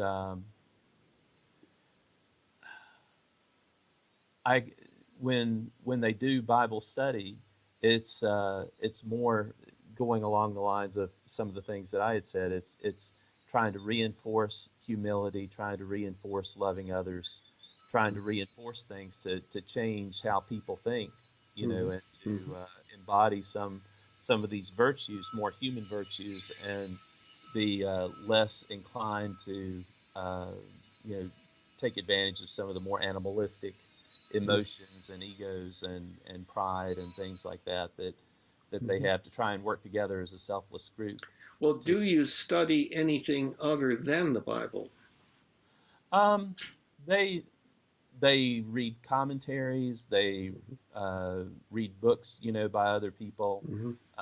who have done things, but it's more, like a topical study about life situations, or a Mm-hmm. topical study related to certain things. Yeah. I, Mm-hmm. but this group does read the Bible quite a bit, um, and it's more just to extract some of these virtues that I told you, Mm-hmm. or mentioned about, and it's not to reinforce that, well, if we catch you in bed with somebody you're not supposed to be in, we're going to take you out and stone you, or if Mm-hmm. your children don't behave in church, if they speak up and talk, we're going to take them out and throw Oh, yeah, all of that. it's happening. It's not It that happened kind of thing. again. You froze. Can you say what you just said again? Well, I'm just saying they are trying to develop virtues in each individual person, Mm-hmm. and they don't subscribe to some of the things that you see in the Old Testament, of stoning people or hurting people and things. Mm-hmm. Um, I will say that the church that I go to is more conservative Mm-hmm. than some other churches. They are working toward the role of women in the church, and Uh-huh. that's something that the preacher and the elders are discussing, and Mm-hmm. they have plans of how to implement that. But what they found in other churches in the denomination that of the church that I go to, when they've implemented that, they've had church splits. And one Mm-hmm. of the things that they want to do is to try and preserve the unity of the body, so they're taking it at a slower pace, Mm-hmm. but they're yet making it known to people that they're thinking about this, and that it Mm-hmm. is on the agenda, and it's not being unobserved. Now, Yeah. I will mention one other thing too. You may ask the question, well, how can somebody like me with my beliefs and spirits and spiritual experiences, you know, interact with a church body, like that, who may have different beliefs and things? And this is something I've told the preacher and the elders, and they've seen my earlier editions of my books. But I tell them I will not consciously say or do anything contrary to what you teach. Mm-hmm. And I've said that with other churches that I've gone to. I used to go to the Torah study at one of the Jewish synagogues, in town for a number of years, and found they what what they teach about the books of the Bible that they study is completely different from what you get in a Christian uh, session. And so I found that very enlightening, and I loved studying that. And the Jews are very spiritual people too, Mm-hmm. which is one thing that the Christians don't really realize. Mm-hmm. But I said the same thing at the synagogue. I will not consciously say or do anything contrary to what the rabbis or the cantors teach, because I wanted to edify people that are going through a spiritual development process. I wanted to encourage their own spiritual development, and I didn't want to do anything that would confuse them or detract them or distract them from the process they're going through. And I see spiritual development as really a continuum, taking somebody from a very brutish, selfish person to a very selfless, loving person and caring person for other people. So each church or each organization that I go through or would participate in, they're at certain levels in that continuum, and I would interact with them in that position. But I Yeah. wanted to just encourage people and not do anything to say, well, this is something that I know or I believe. I don't want to say that either. That's being selfish in my own regard. People have to develop at their own rate and their own speed. Well, it does sound to me like that you see yourself in kind of like an authoritarian situation where you have to obey the authority and at least pretend to agree with the authority. In other words, cover up the fact that you may not agree. That may not be the way it feels to you, but it's kind of the way it kind of came across to me. And I think my impression is that the religious leaders are becoming more and more accepting of the of disagreement and challenging of ideas and so forth. I think, and I think that's a good thing.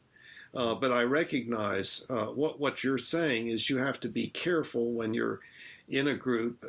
If you are too much, if you don't go along with the the ideology of the group, then it can be a disruptive process in the group functioning, and it can put at risk your membership in the group. That's a part of our tribalism. In other words, if you're going to be one of us, then this is what you have to believe. But I think we are moving away from that, and so Yeah, well, the point that I would say is that What I would say and how I would relate to them would be within the range of their understanding of spirituality as they understand it. I'm not that I'm in an authoritarian situation. It's just I'm at a different spot on my spiritual continuum that I don't have to, say things about where I am or whatever. If someone asked me, I I would see. tell. But I wanted to enjoy the community in which I'm in. But in that regard, I need to help them develop within the range at which they are. And so it's more of trying to be a participant, to encourage them rather than being careful. And I've been open about what I believe and what my experiences have been. I've not been public in sharing that with everybody. I don't go out and announce it to everybody. But if someone asks, I'll tell them. And just like I told you, I don't have a problem with sharing it, but it's just a part of who I am. But it has influenced how I feel about caring for other people and how I would interact with the community. Okay, well, so we've gone past a couple of hours, which is pretty good. Oh, you're kidding. Okay.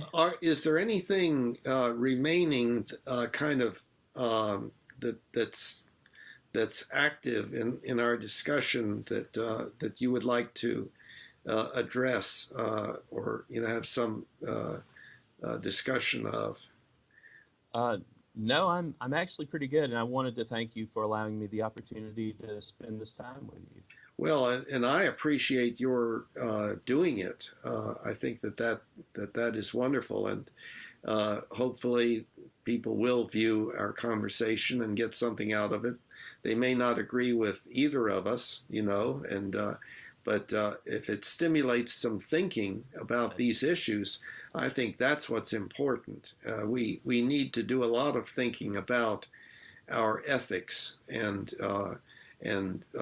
therefore our religious life, even though that's a troublesome word for many people, and so on. So. No, well, I appreciate it, and I agree with you. I'm happy to start conversations. That's what my biggest desire is with my book and with the presentations I've made, is to get people talking, whether they agree or disagree. I think it's more important that they come to an understanding of what they believe. Yeah. And that it's not something that's superficially held. It's something that they thought about, that they understand. Well, okay. So hopefully we both will be thinking about things more deeply because of our conversation, and that maybe we will have been of benefit to some others, and so on. So I guess we can draw things to a close if there's not anything that's still hot, that we want to discuss. No, I'm good with closing, and I thank you for the time. Okay, well, and thank you. Appreciate it very much. You have a good remaining week and so on. Okay, you too, Bill. Take care. I enjoyed it. You too. Bye-bye. Bye-bye. Humanity, now we all can see. Humanity, how much better we can be.